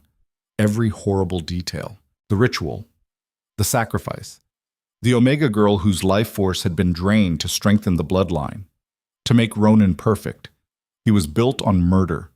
His entire existence, his strength, his dominance, his alpha power, came from an Omega's death. The room spun. Ronan barely made it to the chamber pot before he vomited. Heaved until there was nothing left. Collapsed against the wall, journal clutched in one shaking hand. This is why Naira gave me this. This is what she wanted me to know. That I'm not just a failed mate or a cruel alpha or a tyrant. I'm a monster built from the bones of someone like her. A knock on the door. Go away, he managed. Can't do that, brother. Kael. The door opened. Ronan had forgotten to actually lock it in his shock. His younger brother stepped inside, took one look at Ronan's face, and his expression shifted from concern to alarm. What happened? What did you... His eyes landed on the journal. What is that? The truth. Ronan's voice was dead, hollow. About where I came from, about what they did to make me. He handed the journal to Kael, watched his brother's face go pale as he read, watched the horror dawn. Fuck, Kael whispered. Ronan, this... You didn't know. You couldn't have... Doesn't matter. Ronan forced himself to his feet. I'm built on an Omega's murder. My power, everything I am, came from sacrificing someone exactly like Naira. And then I turned around and did the same thing to her. Not literally, but I destroyed her just as completely. Threw her away like she was nothing, like her life meant nothing. You didn't kill anyone. Didn't I? Ronan laughed, sharp and bitter. I rejected my mate, triggered her power, created the very thing that's now destroying Silver Ridge, and I did it because I thought I was too good for her, too perfect, too important. He grabbed his brother's shoulders. I'm the monster in this story, Kael. Not her. Me. I'm exactly what the moon goddess was testing for. An alpha who values power over people, who sees omegas as disposable, who would rather maintain hierarchy than show basic fucking compassion. So what are you going to do? The question hung in the air. What was he going to do? He couldn't restore the pack bonds, couldn't break Nira's barrier, couldn't stop her from destroying everything, couldn't even blame her for it, because she was right about all of it.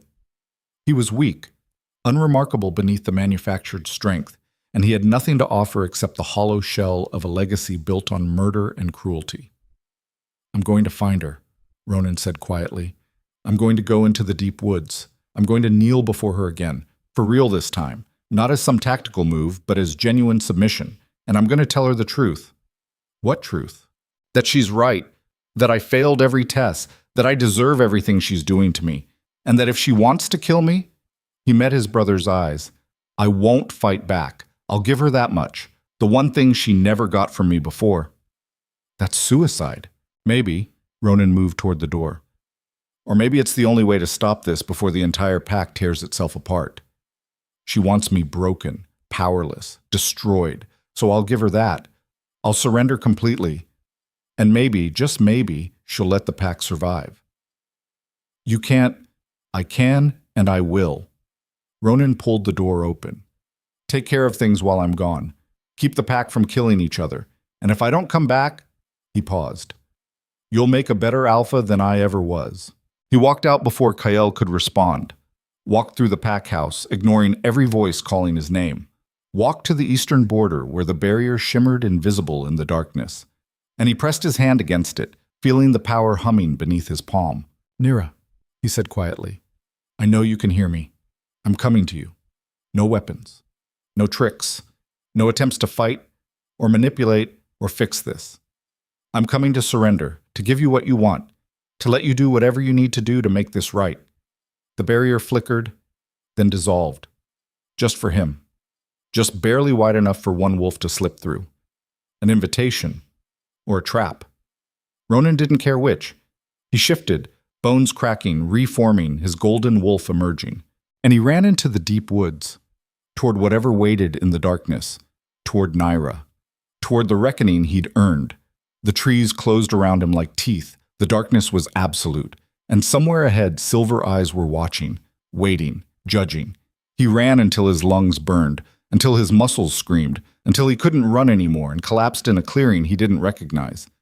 Gasping, bleeding from a dozen small cuts where branches had torn his fur.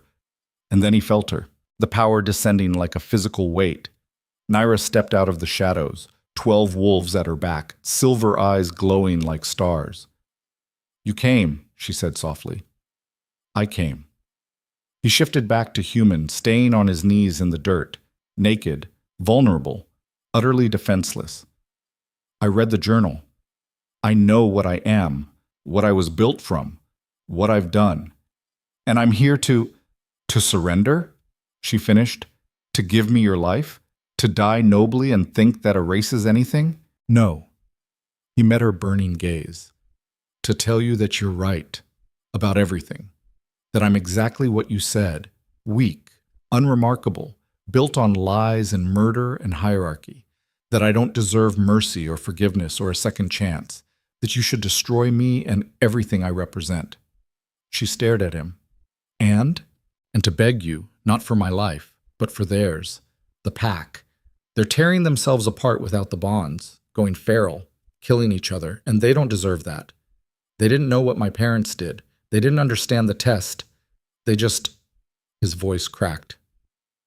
They just followed their alpha like they were supposed to. Please, kill me if you want. I won't fight it, but let them live. Nira was silent for a long moment. Then she started laughing. The sound echoed through the clearing, layered and terrible. You still don't understand, she said, moving closer. You still think you can trade yourself for them? Play the noble sacrifice. Die heroically and have it mean something. She crouched down in front of him, those silver eyes boring into his. I don't want you dead, Ronan. Death is mercy. Death is escape. I want you alive. I want you to watch everything burn and know you caused it. I want you to live with the guilt and the failure and the crushing understanding that you created this nightmare. Her smile was cruel. So no, I'm not going to kill you.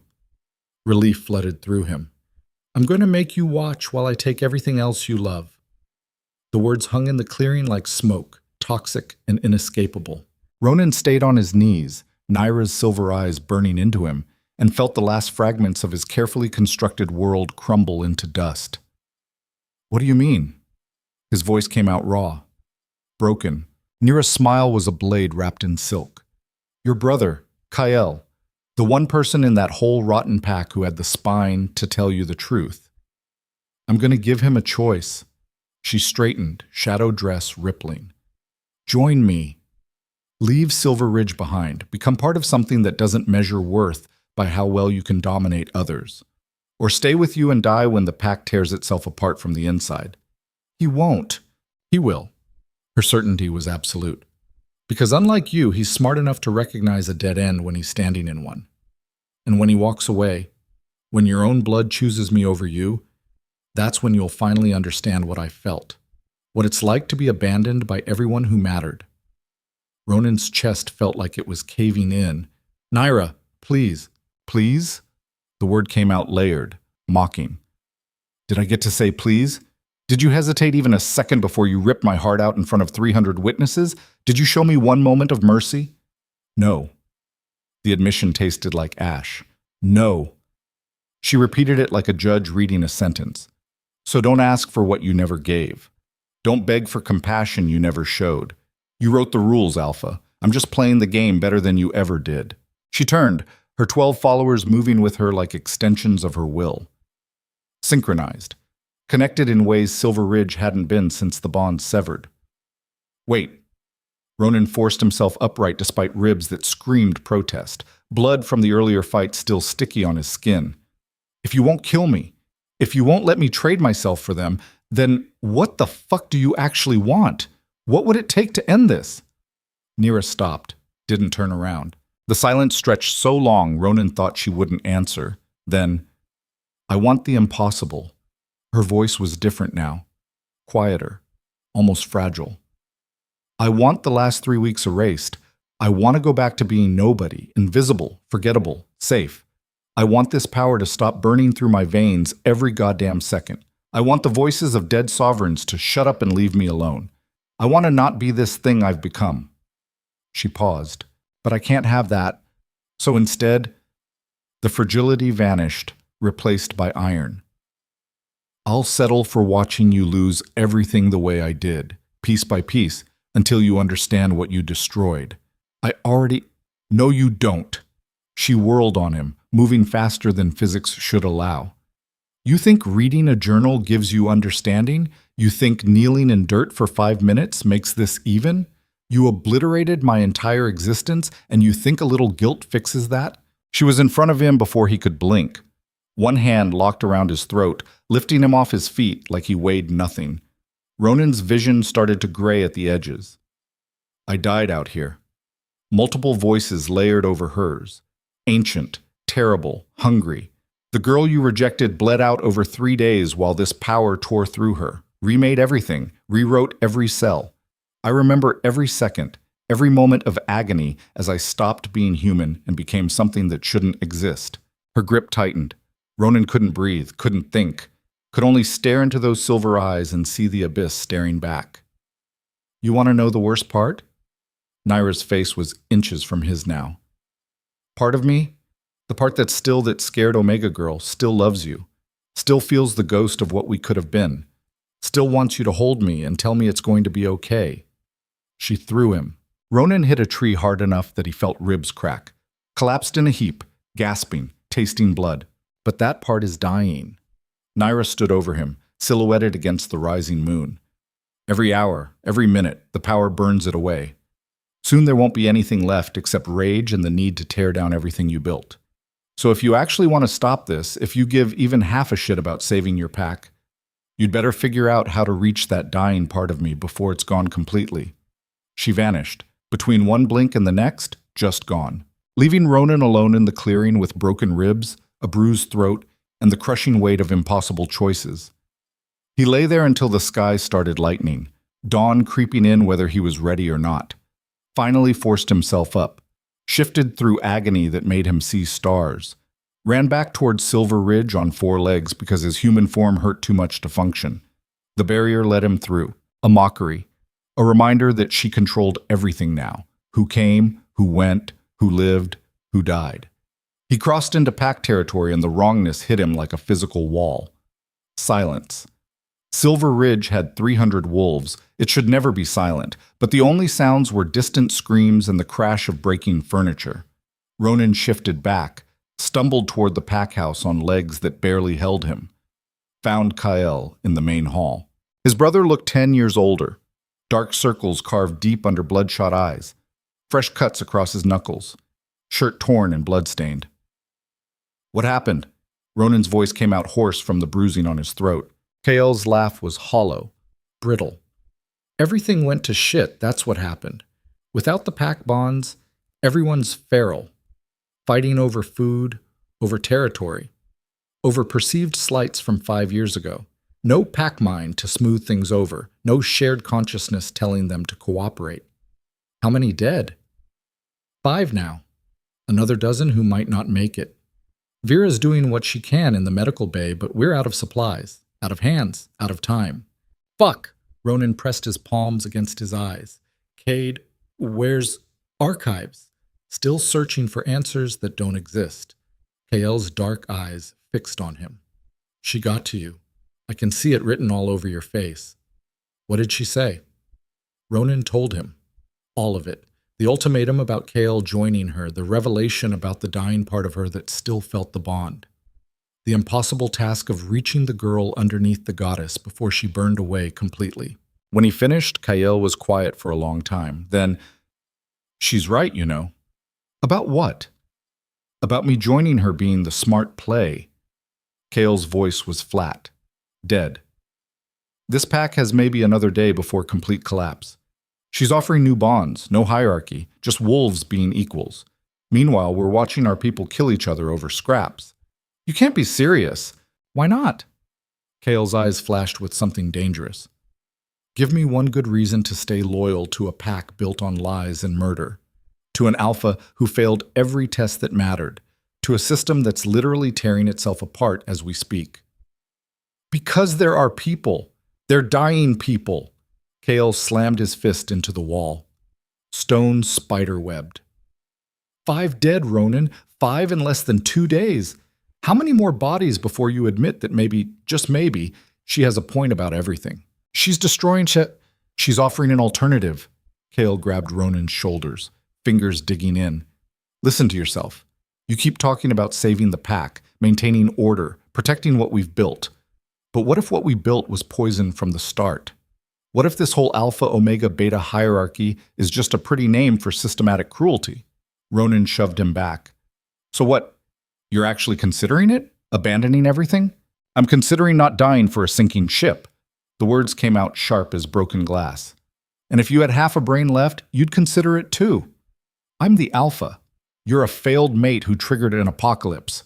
Kael's shout echoed through the empty hall. Stop hiding behind that title.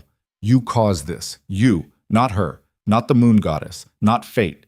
You rejected your mate, awakened her power, and now you want everyone else to bleed for your mistake. Each word hit like a fist to the gut. Each word was true. Then what do you want from me? Ronan's voice cracked down the middle. Give up? Let her win? Watch Silver Ridge burn to ash? I want you to fix it. Kael was breathing hard now, desperate. I want you to figure out how to reach that part of her that still loves you and find a way to make this right. Because surrendering didn't work.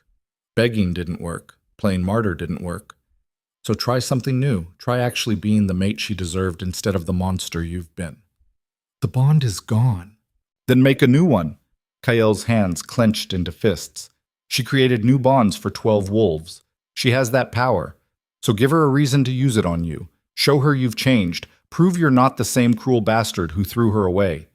Before Ronan could respond, a scream tore through the air. Both brothers ran, found the source in the eastern courtyard. 2 wolves, fully shifted, locked in savage combat, blood spraying, chunks of fur flying, the wet sound of teeth meeting flesh. Around them, 50 wolves had gathered, some cheering, some placing bets, some just watching with dead eyes like this was entertainment. no one trying to stop it. "Break it up!" Ronan roared, shoving through the crowd. No response. No one even looked at him. Without pack bonds, his alpha dominance was just noise. Just another voice in the chaos. He grabbed the nearest wolf, a massive male built like a brick wall, and spun him around. "I said break it!" The punch came from nowhere, caught Ronan square in the jaw. His head snapped back. Vision exploded into stars and darkness. He hit the ground hard. The male loomed over him. "You don't give orders anymore, Thorn. You're not our alpha. You're not our anything. You're just another wolf, and not even a strong one without that bond propping you up." The crowd murmured agreement. Some laughed. Ronan tasted blood. Felt something shift inside his chest. Not physical, but fundamental. This was it. The endgame. Without pack bonds, without his authority, he was nothing. Just another body in a sea of bodies, all tearing each other apart because they'd forgotten how to be anything except predator or prey. Kyle hauled him upright. "Move, now!" They retreated to Ronan's quarters, locked the door, shoved furniture against it, sat in heavy silence while screams and crashes echoed through the pack house. "Less than 30 hours left," Kyle said finally. "Tomorrow at sunset, her deadline hits. And if you haven't found a solution by then..." "She lets the pack destroy itself completely," Ronan finished. "I know." "So what's the play?" Ronan stared at the wall for a long time, blood still dripping from his split lip, ribs throbbing, everything hurting. Then, "I'm going to give her what she actually wants, which is the truth. All of it."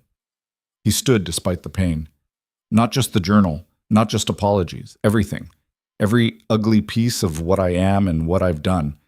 And then I'm going to let her decide if any part of it can be salvaged. That's not a plan. That's suicide with extra steps. Maybe." Ronan moved to the window. Outside, smoke rose from somewhere in the southern quarter. Another fire, another disaster. "But it's all I have left. She said part of her still feels the bond, still loves me. That's the part I need to reach before it dies." "How?" "By proving I've changed, not with words, with action." He turned back to face his brother. "I'm going to destroy what I was, publicly, completely. Stand in front of whatever's left of this pack and tear down every lie we've been living. They'll kill you. Probably." Ronan's smile was grim. "But at least I'll die knowing I tried, that I gave her the one thing she never got from me before." "Which is?" "A genuine choice. Real agency. The power to decide my fate instead of having it forced on her." Kale was quiet. Then, "You're really doing this." "I am." "You know it's insane." "Completely." Ronan headed for the door. "But insanity seems to be our best option at this point." He spent the next hour gathering wolves, spreading word through the chaos. Emergency assembly in the main hall. Everyone who could still walk. By noon, 200 had gathered. The other 100 were too injured, too feral, or too dead. They stared at him with everything from hatred to hope to complete indifference. No bond to unite them, no shared purpose, just individuals trapped together, scared and angry and falling apart. Ronan stood at the front, took a breath that hurt his cracked ribs, and began. "I'm going to tell you something that will make you hate me, if you don't already." Silence. Everyone watching with predator eyes. 23 years ago, my parents performed a ritual. They took an Omega from the Eastern Territories, a girl with no pack, no protection, no one to miss her. They strapped her to an altar in the old ceremonial grounds. He paused. Let it sink in. And they drained her life force to strengthen their unborn child. That child was me. I exist because an innocent Omega was murdered to make me the perfect alpha. The hall erupted. Shouts, curses. Several wolves lunged forward. Marcus and Kyle held them back barely. "I didn't know until 2 days ago." Ronan's voice cut through the chaos. "My mother documented it in a hidden journal. The guilt ate her alive until she died. My father buried the truth with her, but it's real. Every ounce of my strength, every bit of dominance you all followed, it's built on murder, on sacrificing someone powerless to elevate someone already privileged." More shouts. Someone threw something. A chair shattered against the wall near his head. I know what I am, Ronan roared back. I know what I've always been, a monster pretending to be a leader. And 3 weeks ago, I proved it beyond any doubt. He told them everything about the rejection, every word he'd said to Naira, every moment of cruelty, every second of humiliation he'd inflicted while 300 wolves watched. "The moon goddess gave me a test," he said when the hall quieted. "She gave me a mate, an Omega with the lunar sovereign bloodline dormant in her blood. A girl who was kind and quiet and deserved basic fucking respect. And the test was simple. Would I see her worth? Would I treat her with compassion? Would I choose her over bloodline and status and hierarchy?" His laugh was bitter as poison. "I failed, spectacularly. I looked at her and saw nothing worth keeping, rejected her in the cruelest way our laws allow. And by doing that, by proving I valued power over people, I awakened the sovereign bloodline. I created the very force that's now tearing us apart." "So what?" someone shouted from the back. "You want forgiveness? Want us to pat your head and say it's okay?" "No." Ronan's voice was iron. "I want you to understand that everything happening right now is my fault. The severed bonds, the chaos, the deaths. All of it traces back to one moment when I chose cruelty over compassion, when I proved our entire system is rotten at its core." He took a breath. "So I renounce it, all of it. As of right now, I'm not your alpha. I don't deserve the title, don't deserve the authority. I'm just another wolf who failed when it mattered most." The hall went dead silent. "I'm going back to her tonight," Ronan continued, "to Naira. I'm going to offer her something real, something that actually costs me instead of just being empty words. And if it works, if I can reach the part of her that hasn't been consumed by rage yet, maybe she'll show you mercy I never showed her." "What are you offering?" Vera called out, her scarred face tight with suspicion. "My life." The words came out steady, final. "There's a ritual in the old texts, a bond forged in sacrifice.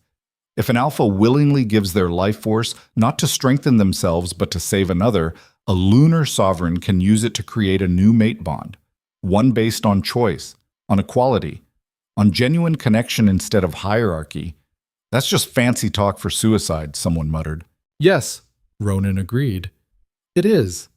I die. My essence fuels the bond, and if she accepts it, if she chooses to bind herself to the sacrifice, the bond forms. One that can't be severed, one that might stabilize her power and save what's left of this pack. And if she refuses?" Kale's voice was tight. "Then I die anyway and nothing changes. But at least she gets the choice, the control, the agency she never had before." Elder Cade stepped forward from the crowd. The ancient wolf looked like he'd aged decades in 2 days. "The texts do mention this ritual. It's dangerous, unpredictable. Success requires genuine willingness on both sides." "I'm willing," Ronan said simply. "You'll die." "I know. And it might not work." "I know that too." Ronan met the elder's eyes. "But it's the only option left that isn't just empty gestures. The only sacrifice that actually means something." "When?" Kate asked. "Tonight. Sunset. The deadline." Ronan's jaw set. "I'll meet her at the border. Offer the ritual. Give her the choice. Whatever she decides, that's the end." He walked toward the exit, made it 5 steps before Kael caught his arm. "This is insane." "Completely. You'll die." "Probably." Ronan turned to face his brother. "But maybe, just maybe, it'll be enough. Maybe giving her real power, real choice, will reach that part of her that still feels something for me. And even if it doesn't, even if she watches me bleed out and walks away, at least the pack might survive. At least she might show them mercy if I prove I've actually changed." Kael stared at him for a long moment, then pulled him into a crushing embrace. "You're the biggest idiot I've ever known."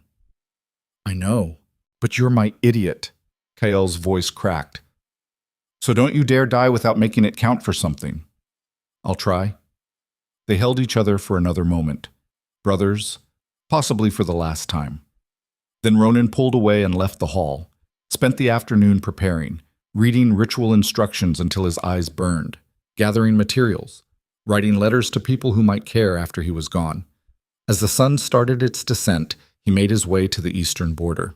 Kale walked beside him, Marcus on the other side, Vera behind, 24 others following. Whether to witness or to mourn, Ronan didn't know. The barrier shimmered in fading light. Ronan pressed his palm against it. Naira, I'm here. I have something real to offer this time. A choice that actually means something. Will you hear me out? Silence. Then the barrier dissolved like morning mist. She stepped through, still in that shadow-woven dress. Still with eyes that burned silver. Still devastating and terrible and achingly beautiful. But she was alone. The 12 followers nowhere in sight. A choice? Her voice was layered but quieter now, almost curious. What kind of choice, Alpha? The kind you never got before. Ronan gestured to the clearing behind him where Cade had prepared the ritual space. I want to perform an ancient rite, one that will let you forge a new mate bond using my life force as fuel. Or let me die trying. Your choice, your power, your control from start to finish. Her eyes narrowed. Explain. He did. Told her about the sacrifice ritual, about how his death could create a bond if she chose to accept it, about how it would give her the agency she'd been denied. And if I refuse, she asked softly, then I die and you're free. Free from me. Free from any obligation. Free to do whatever you want with Silver Ridge. Nira stared at him, silver eyes searching his face like she was reading a text written in scars. Why? Because you were right. About everything. Ronan's voice stayed steady despite the fear crawling up his spine. I failed the test. I destroyed you. I created this nightmare. And the only way I can think to fix it, or at least try to fix it, is to give you what you never had. Real choice. Real power. The ability to decide my fate instead of having it forced on you. You think dying fixes this? No. He met her burning gaze head on. But it's all I have left that means anything.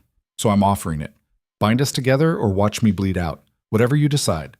I accept it completely. The silence stretched so long, Ronan's heart started hammering against his cracked ribs. Then Naira said, voice barely above a whisper, "Show me." Ronan led her to the ritual circle. Kael had marked it perfectly. Stones arranged in ancient patterns, symbols drawn in ash and salt. Everything the old texts required. He stepped into the center, looked at Naira one last time. Whatever happens, thank you for listening. Then he knelt, drew the silver blade Cade had given him, pressed the edge to his left wrist, right over the pulse point. The ritual requires blood willingly given, life force freely offered, and your choice, accept or refuse. His voice didn't shake. So I'm asking you, Naira Vale, last of the lunar sovereigns, the mate I failed, will you give me one more chance? Will you let me prove I can be what I should have been from the start? The blade bit down. Blood welled up dark and thick, dripping onto the earth. The ritual markings started to glow. Naira's eyes went wide as she felt the power rising from the ground, his life force bleeding out, offering itself, waiting for her to claim it or let it fade. Her hand raised slowly, silver light gathering in her palm, swirling, building. And Ronan closed his eyes, accepting whatever judgment came next, while the sun touched the horizon and the deadline arrived and everything hung suspended in perfect terrible. The blade bit deeper. Blood ran in rivulets down Ronan's forearm, dripping onto earth that drank it hungrily. The ritual markings blazed brighter with each drop, ancient symbols pulsing with silver light that crawled across the ground like living things. Naira stood at the circle's edge, hand raised, power gathering in her palm until it looked like she held a star.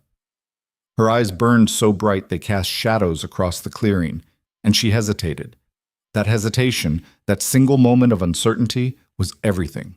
Ronan felt the ritual pulling at him now, his life force bleeding out faster than it should, drawn by ancient magic into the earth, into the pattern, into the space between them where a bond could form or where he could simply die. His vision started to blur at the edges. Naira. Her name came out thick, slurred. Whatever you choose, I accept it. I deserve whatever. Shut up. Her voice cracked down the middle. Just shut up for one goddamn second and let me think. She was shaking, actually shaking, power flickering in her palm like a candle in wind. Behind her, Ronan could see his pack watching, Kale's face twisted with anguish. Vera stone still, Marcus with hands clenched into fists, 24 wolves witnessing what might be the end of their alpha, their pack, everything they'd ever known. 3 weeks ago, Naira said quietly, eyes fixed on the blood pooling at Ronan's feet. You looked at me and saw nothing, nothing worth keeping, nothing worth choosing, just an obstacle to the perfect legacy you had planned. I know. I said, shut up. The words came out harsh, but her voice was breaking. 3 weeks ago, I would have given anything, everything, to hear you say you were wrong, to hear you apologize, to have you look at me like I mattered. She took a step closer to the circle's edge. But then I died in these woods. The girl who wanted that, who needed your validation, your acceptance, your love. She bled out over 3 days while this power rewrote everything she was. And what came back wasn't her anymore. Another step. The silver light in her hand pulsed brighter. What came back was rage, pure, concentrated. Centuries of accumulated fury from every sovereign who'd been hunted down and killed for daring to exist outside the hierarchy. All of it woke up inside me, and it wanted blood. It wanted revenge. It wanted to watch you suffer the way I suffered. Ronan's arm was going numb. He could feel his heartbeat slowing. The ritual was accelerating, pulling harder, demanding more. And I gave it that. Nira's voice dropped to something raw, broken.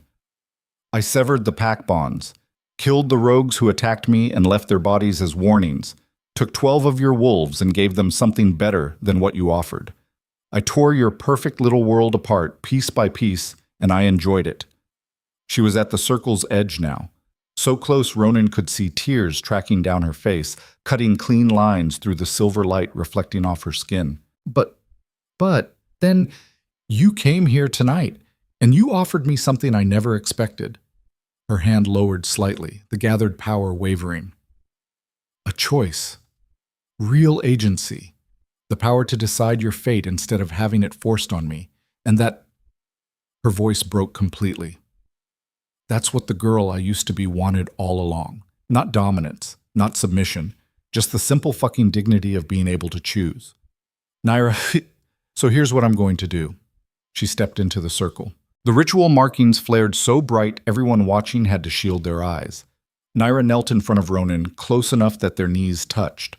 Close enough that he could see every detail of her face. The silver veins beneath her skin, the tears that wouldn't stop falling, the war being waged behind those burning eyes. I'm going to give you the same choice you gave me 3 weeks ago. Her hand pressed against his chest, right over his heart. I'm going to look at you, really look at you, and decide if you're worth keeping. If there's anything in you worth saving. If the man kneeling here, bleeding out, is the same cruel alpha who threw me away or if he's actually changed. Ronan felt his heart stutter beneath her palm. And if you haven't changed. He managed through lips going numb. Then I let you die. Simple. Final. I watch your life drain into this circle, and I walk away knowing I gave you the exact same mercy you gave me. None. And if I have? Her eyes locked on his. Then I do something I swore I'd never do again. I trust you. I forged this bond. I give you one more chance to prove you can be the mate I deserved from the start instead of the monster you were. She leaned closer, so close he could feel her breath against his face. So convince me, Ronan Thorne. You've got maybe 2 minutes before you bleed out completely. Use them. Tell me why I should save you instead of letting you become just another lesson about what happens when alphas forget that power without compassion is just cruelty with a crown. Ronan's vision was tunneling, gray creeping in from all sides. His heartbeat a distant drum getting fainter with each pulse. 2 minutes. 2 minutes to convince her. 2 minutes to prove he'd changed. 2 minutes to... No, not convince, not prove, just tell the truth. I can't, he said quietly. Nira's eyes widened. What? I can't convince you I've changed. Can't prove I'm worthy. Can't give you any guarantee that I won't fuck this up again if you give me another chance. His words came slow, deliberate, using the last of his strength to make sure each one landed. Because I don't know if I have changed. Not really. Not in any way that matters. Then why? But I know 3 things. He held her gaze even as darkness crept further into his vision. 1. I was wrong. Not just about you, about everything.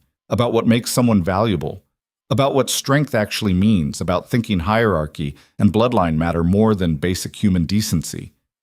His hand, the one not bleeding out, reached up to touch her face. She flinched but didn't pull away. 2. You didn't deserve what I did to you. No one deserves that. And I can't undo it. Can't take back those words or that moment or the 3 weeks of hell I put you through. All I can do is acknowledge it and try, however imperfectly, to be better. His thumb brushed away one of her tears. And 3. That part of you that still feels the bond? The part that still loves me even though you shouldn't? She deserves a mate who sees her, who values her, who would choose her over legacy and power and status every single time. His voice was fading now, getting harder to form words. I don't know if I can be that mate, but I want to try. And if you let me live, if you forge this bond, I swear I will spend every day trying to deserve the second chance you never got. Silence. Neera stared at him, tears falling faster now, power still gathered in her palm, but flickering, uncertain. That's it? She whispered. That's your argument? You don't know if you've changed, but you want to try. That's all I have. Ronan's eyes were starting to close. No guarantees, no proof, just the truth. And the truth is I'm still the same flawed wolf who failed you 3 weeks ago. I'm just a flawed wolf who finally understands what he lost and wants a chance to... Her lips crashed against his. The kiss was desperate, angry, tasted like salt and blood, and 3 weeks of accumulated grief. Her hand pressed harder against his chest, and he felt something, the power in her palm released. Not away from him, into him. Silver light exploded through his veins like liquid fire. Ronan gasped against her mouth as the ritual ignited fully, his blood on the ground connecting to her power, the ancient magic weaving between them, creating something new. A bond. Not like before. Not the moon goddess's gift that he'd rejected and severed. This was different, forged in sacrifice and choice, and blood freely given. This was equal, balanced. 2 damaged people choosing each other instead of having fate force them together. And it hurt. Every cell in Ronan's body screamed as the bond carved itself into existence. He could feel Neera through it, her rage and grief, and the terrified hope she'd tried so hard to bury. Could feel the power burning through her veins and the girl underneath fighting to hold on to her humanity.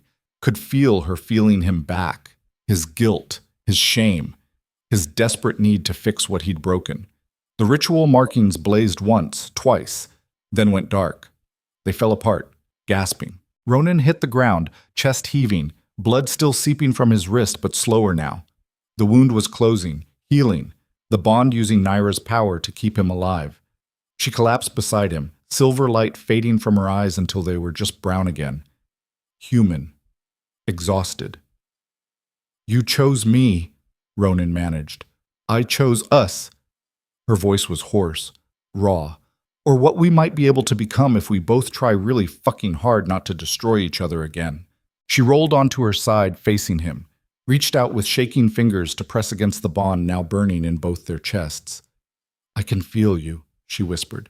Your emotions, your thoughts, everything. I can feel you too. Ronan's hand covered hers.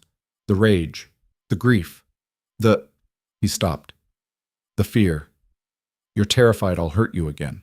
Yes. No point lying when emotions bled directly through the bond. But I'm more terrified of what I'll become if I let the rage consume everything else. If I let the sovereign power burn away the last pieces of who I used to be. She looked at him with eyes that held ancient power and desperate vulnerability in equal measure. I need an anchor, Ronan, something to remind me I'm still human underneath all this. And as completely fucked up as it is, as much as I hate that it's true, you're the only one who can be that anchor. Because the bond ties us together now. Your humanity helps stabilize my power. Your presence helps me hold on to the parts of me I don't want to lose. Then I'll be that anchor. Ronan pulled her closer. However long it takes, however hard it gets, I'll be what you need.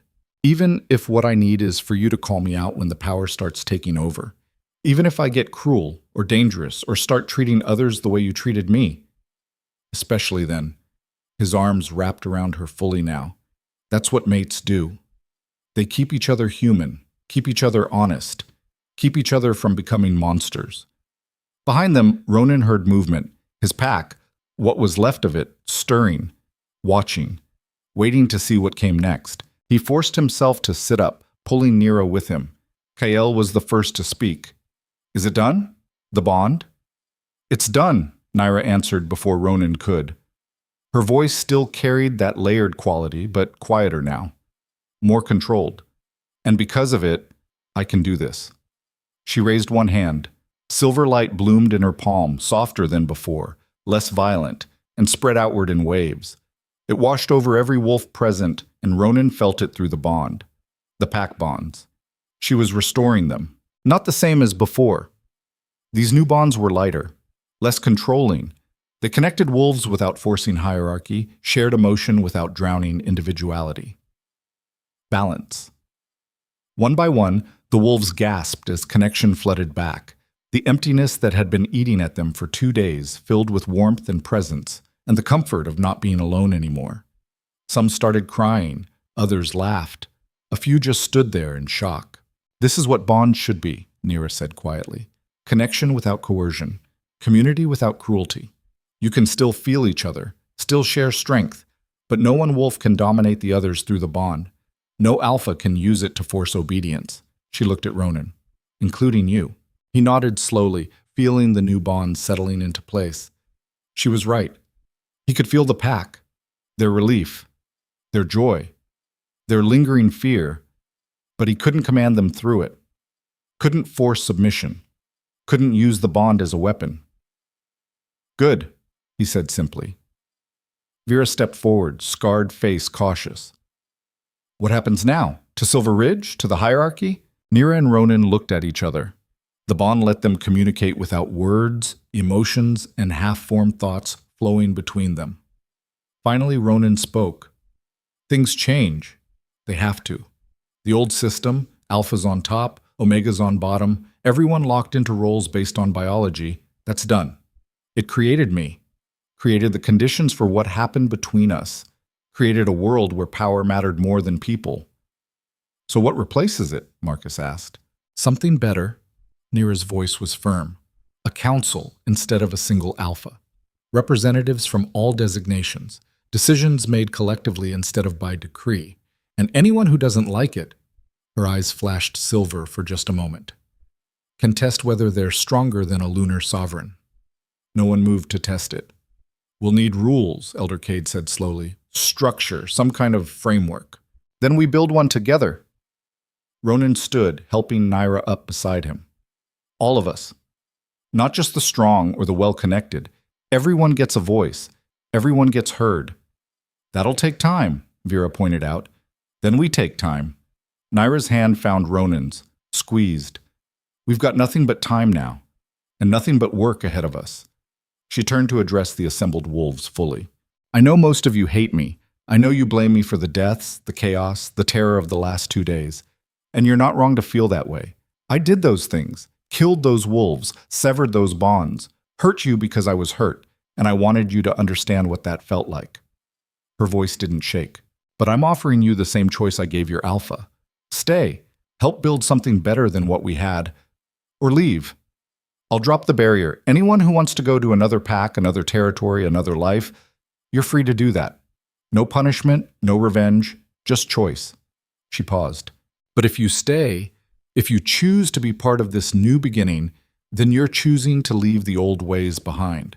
No more measuring worth by designation. No more sacrificing the weak to strengthen the strong. No more pretending that hierarchy is the same thing as order. Silence. Then Kael stepped forward. I stay. But not because of blood or bond or loyalty to my brother. I stay because what you're offering sounds like something worth building, something better than what we were. I stay. Vera next. Because I'm tired of treating wounds that came from our own wolves fighting each other for scraps of status. I stay. Marcus. Because my mate was an Omega, and she died 5 years ago from a wound she got protecting an Alpha who didn't even remember her name. Maybe in this new world, that doesn't happen anymore. One by one, wolves stepped forward. Not all of them. Maybe half. The other half hung back, uncertain or unwilling or too damaged by the last 2 days to make any decision. Those who are staying, go back to the pack house, Ronan said. Get medical attention, get food, get rest. Tomorrow we start rebuilding. Tonight we just survive. The crowd dispersed slowly, some supporting injured packmates, some still crying from the overwhelming relief of having bonds again, some just walking in a daze. Kale lingered. Brother, you know this changes everything, right? You can't be alpha anymore, not the way you were. I know. Ronan looked at Nira. We'll figure something out. Co-leadership maybe, a council like she said. Something that doesn't put all the power in one person's hands. Good. Kale's smile was tired but genuine. Because you were a shit alpha anyway. Fuck you too. Love you, brother. Yeah, love you too. Kale left. Finally alone, Ronan and Nira stood in the clearing where he'd almost died, where she'd almost let him, where they'd forged something new from the ashes of what they'd destroyed. I meant what I said, Ronan said quietly, about being your anchor, about trying to deserve you. I know. Nira leaned against him. I can feel it through the bond, your sincerity, your fear of failing again, your desperate need to make this right. Is it enough? I don't know yet. Her honesty cut, but he appreciated it. Ask me again in a year, or 10 years, or 50. Maybe by then I'll have an answer. Fair enough? They stood there as the moon rose fully, painting everything in silver light that matched Nira's eyes. The 12 wolves who joined you, Ronan said, the ones you bonded with, are they safe in the deep woods, building their own community? Nira's voice was soft. I gave them the choice to come back or stay separate. Most chose to stay. They're not ready to forgive Silver Ridge yet. Maybe they never will be. And you? I'm here, aren't I? She pulled back enough to look at him. I chose the bond. Chose to try. That doesn't mean I've forgiven everything. Doesn't mean the hurt just disappears. But it means I'm willing to see if we can build something better than what we had. That's all I can ask for. No. Her hand cupped his face. You can ask for more. You should ask for more. Because I'm going to ask things of you too. Like honesty even when it's hard. Like calling out injustice even when it's uncomfortable. Like being the kind of leader who protects the powerless instead of exploiting them. I'll try. Trying isn't enough. Her eyes flashed silver. You have to succeed. Because if you fail, if you slip back into old patterns, I'll know. The bond will make sure I know, and I won't hesitate to sever it again and let you face the consequences. Understood. Good. She kissed him again, softer this time, less desperate, more like a promise than a claim. Then let's go home. Let's start rebuilding. Let's see if we can actually create something worth saving from all this destruction. They walked back toward Silver Ridge together. The barrier dissolved as they approached, Nira's power releasing its hold on the territory. Wolves would be free to come and go now, free to choose. The pack house was chaos, but organized chaos. Vera had the medical bay running efficiently. Kyle was coordinating food distribution. Marcus was organizing sleeping arrangements for those whose quarters had been destroyed in the fighting. Ronan and Nira pitched in without ceremony.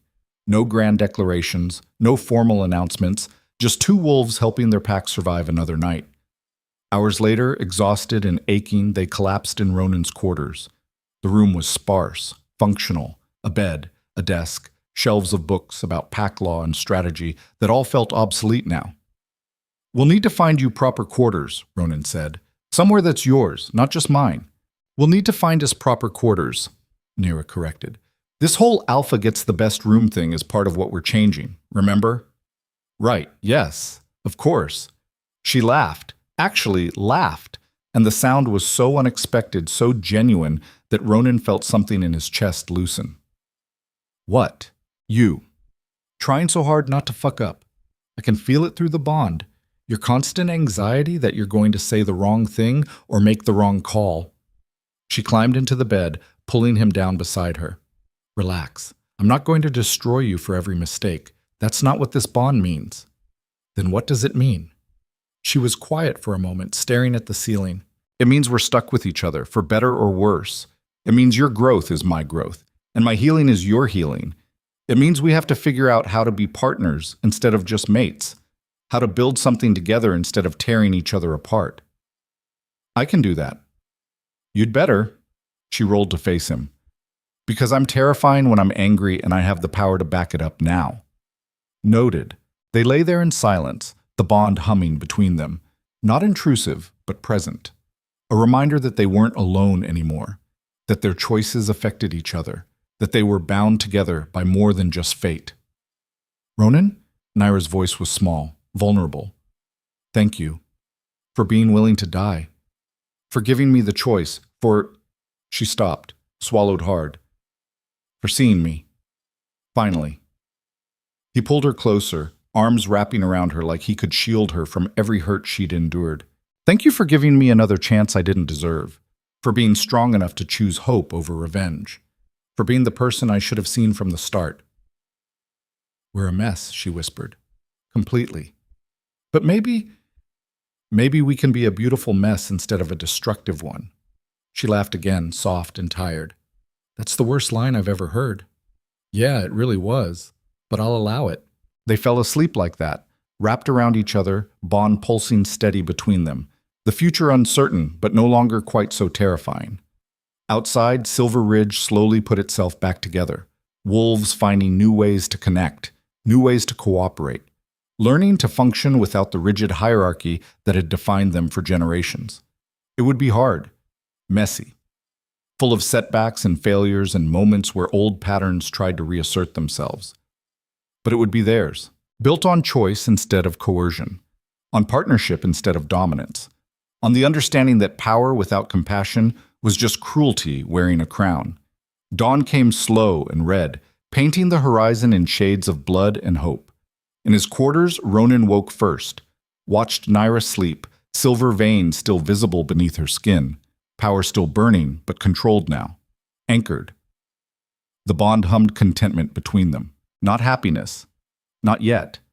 Too much hurt still raw, too much work still ahead, but contentment, the possibility of something better. And for now, for today, that was enough. Naira stirred, eyes opening, brown instead of silver, human instead of God. Morning, she mumbled. Morning. He brushed hair from her face. Sleep okay? Surprisingly, she stretched, cat-like. The bond helps, makes the nightmares less intense. Good. What's the plan for today? Ronan thought about it. About all the things that needed doing, councils to form, rules to write, wounds to heal both physical and metaphorical. We start rebuilding, he said simply. One choice at a time, one person at a time. Until we've created something worth the sacrifice it took to get here. Naira smiled, small but genuine. Then let's get started. They rose together, dressed in simple clothes, walked out into Silver Ridge as equals instead of Alpha and Omega. The pack was waiting. Not for orders, not for commands, just for guidance, for partnership, for the chance to build something better than what they'd been. And Ronan and Naira, broken and bound and choosing each other every day, would help them do exactly that. Not because they were perfect, not because they had all the answers, but because they'd learned the hard way what happened when power went unchecked, when compassion got forgotten, when wolves stopped seeing each other as people. They'd learned. They'd failed. They'd almost destroyed everything, but they'd also chosen to try again. And sometimes, in the messy, complicated, beautiful disaster of life, trying again was the bravest thing you could do. The sun climbed higher. Silver Ridge began another day, and two wolves bound by sacrifice and choice walked into it together, ready to face whatever came next, not as Alpha and Omega, not as sovereign and subject, just as Ronan and Naira, partners in rebuilding, equals in struggling. Mates in the truest sense, choosing each other, fighting for each other, becoming better because of each other. The story that had begun with rejection and rage and ritual ended here, not with perfect happiness or easy answers, but with hope, with possibility, with the understanding that love wasn't about destiny or fate or bonds forged by gods. It was about choice, made every single day, to see each other, to value each other, to keep trying even when trying hurt. And that, messy and imperfect and achingly human, that was enough.